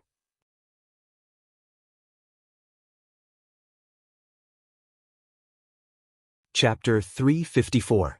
The vigorous magic power in his body surged like a river. Elisha slightly raised her eyes, her body slightly paused, and then her foot suddenly tapped the ground. Her body turned into a ray of light, and under the watchful eyes of the crowd, she took the initiative to attack Noah. The distance between the two was only a dozen meters. With Elisha's speed, it would only take a few seconds to close the distance. Thus, Elisha's figure flashed and entered the attack range. 2 knight's swords suddenly appeared in her hands. With a swing of the swords, like a viper coming out of its hole, they brought along a sharp gust of wind as they viciously stabbed towards Noah's chest. Once she made her move, she used all her strength. Looking at the tip of the sword that was constantly enlarging in his pupils, Noah's body tensed up, and his heart roared excitedly. Before he started learning magic, Noah had trained with Elisha through battle after battle. Together with Elisha, he was able to train his sword skills that could be called strength. After a few years, his childhood sweetheart was already an S-rank archmage. She was many times more powerful than before, but still, Noah's memories and sense of familiarity were awakened. Elisha had already become a true powerhouse, and was no longer the child from before. And Noah, compared to before, was dozens or hundreds of times stronger. The two once again met, once again dueled. It made Noah's emotions surge. When the knight's sword that was flickering with cold light was about to reach his chest, he finally made a move. Pang! A dazzling vortex of air condensed under Noah's feet, and then completely exploded. Noah, who had used leap, suddenly retreated, easily dodging Elisha's fierce attack. Ha! Being dodged by Noah, Elisha was not surprised in the slightest. With a move of her hand, 5 knight's swords appeared in front of Elisha in the blink of an eye. Under Elisha's light shout, the swords turned into streaks of cold light, and with a sharp sound of wind breaking, they shot towards Noah like lightning. The 5 knight's swords penetrated the obstruction of the air, and appeared in front of Noah in a flash. Suddenly, they trembled, and suddenly separated, shooting towards 5 parts of Noah's body. The fierce wind brought about by the rapid shooting made Noah slightly narrowed his eyes. So fast! Even Noah was amazed by the speed of the knight's swords, but he was not surprised. Under his feet, the dazzling vortex of air once again exploded. Following the sound of the explosion, Noah's body turned into a black afterimage. Bending his body, he allowed the 5 knight swords to brush past his body, shooting behind him. His body, almost touching the ground, flashed forward, and rushed towards Elisha's direction. Whoosh! With both hands on the ground, and both feet containing a fierce force, Noah's feet were like 2 heavy blunt weapons, fiercely smashing towards Elisha. Elisha's face turned cold, and with a twist of her waist, her body suddenly floated into the air, directly flying into the air, and out of Noah's attack range. With the momentum of shaking the air, Noah's feet landed at the position where Elisha was a second ago. And at this moment, without the slightest hesitation, Elisha, who was floating in the air, suddenly shook the knight's sword in her hand. Her body turned into a phantom and swooped down, cutting towards Noah's legs like lightning. Feeling the cold chill approaching his legs, Noah's body once again turned, and with a push of his hand on the ground, he directly flew into the air like a cannonball. One of his feet carried a fierce force, and heavily kicked the armor in front of Elisha's chest. The sudden attack directly kicked Elisha, who did not have time to react, back quite a distance. Her body, which had just swooped down, was sent flying back into the air. This kick seemed to be merciless. However, Elisha was protected by armor, and because of this, Noah specifically chose to attack the armor. Therefore, Noah's attack this time, other than breaking Elisha's attack, did not cause any harm to Elisha. Regarding this, Noah's heart was very clear, and he did not want to cause much harm to Elisha. Therefore, when Elisha flew back into the air, Noah landed on the ground. The whirlpool-like airflow under Noah's feet exploded, and the violent impact directly shattered the hard deck. Noah's body turned into a stream of light, like a ghost, swept into the air, and approached Elisha's body. Elisha finally showed a shocked expression, as if she did not expect Noah to directly rush into the air. And at this moment, Noah's violent attacks began to unfold. Without using magic, without using weapons, Noah's physical strength and combat skills were displayed to the limit. At this moment, every part of Noah's body became a sharp weapon to attack Elisha. As he waved his arms, the vigorous power caused the surrounding space to resonate with continuous sonic booms, turning into a storm enveloping Elisha. Facing Noah's incomparably powerful close combat attacks, although Elisha was shocked, she did not panic and did not show any signs of weakness. Relying on the mobility of the flying ability of the armor, she repeatedly waved the knight's sword in her hand, turning into a beautiful sword dance, and similarly enveloped Noah. In an instant, the battle entered a white-hot stage. In the air, Noah continuously used the leap forward technique, as if he directly stepped on the air, and continuously approached Elisha. Elisha also relied on the wings attached to her armor to fly in the air, and began a wonderful close combat with Noah. Bang bang bang bang. This was the sound of Noah's punches and kicks, and the sound of the impact when they fell on Elisha's armor. Ding ding ding ding ding. This was the sound of Elisha's sword dance and Noah's fist colliding with each other. Dong dong dong dong dong. At this time, the sound of the collision between the two and Noah's leap forward caused explosions in the air. The strong collision lingered in the air for a long time. Hey hey hey. On the ship, Gray's face was completely filled with disbelief as he watched the fierce battle in midair. What's going on? I've never heard of such a strong guy. Naz, I'm so scared. Haby tearfully shook Naz, who was lying on the ground with his eyes turned white. What if that guy wants to take my fish? No, it shouldn't be the problem of the fish now, right? Lucy complained, but there was also shock in her eyes. Even Elisha can't do anything. Who is it? The pirates on the ship had already held their breath, and their eyes moved with the flashing of the two figures moving at high speed in midair. The increasingly fierce and white-hot battle made the hearts of these pirates in their throats. Although, with their ability, they can't see what's going on, but these pirates can still see the fierceness of the battle. Seeing that Noah didn't have the slightest tendency to fall, a group of pirates can only pray desperately that Alusha doesn't lose, otherwise, they will be wiped out. Bang! In mid-air, a man and a woman's figure crossed each other again, and with a collision sound, each of them flew down and landed on the deck, retreating a dozen steps. After a while, Noah and Alusha, who were retreating, stopped, and the figures of the two once again appeared clearly under everyone's gaze. Seeing the current appearance of Noah and Alusha, everyone was stunned. At this time, Noah's coat had crisscrossed cracks, and under the cracks, a trace of red blood could be seen faintly. Obviously, in the previous crazy close combat, Noah was not completely unaffected by Alusha's counterattack. Noah's appearance was not good-looking, and Alusha also lost her composure. The originally holy armor not only became extremely messy, but on the cold, hard armor, fist prints and footprints also appeared clearly on it. Alusha's beautiful crimson hair also looked a little messy, and her breathing was also very rapid. It seems that in the previous fierce battle, whether it was Noah or Alusha, both had their own tricks, and no one could really gain the upper hand. Of course, no one will underestimate these two people. You're tuning in to the Passion Pages YouTube channel. We're so grateful for your support, and don't forget to subscribe to join us on this incredible journey through captivating stories. Your generosity through donations truly makes a world of difference, as it's the primary source of revenue that allows me to expand and enhance this channel for you. Thank you from the bottom of my heart for being a part of this adventure.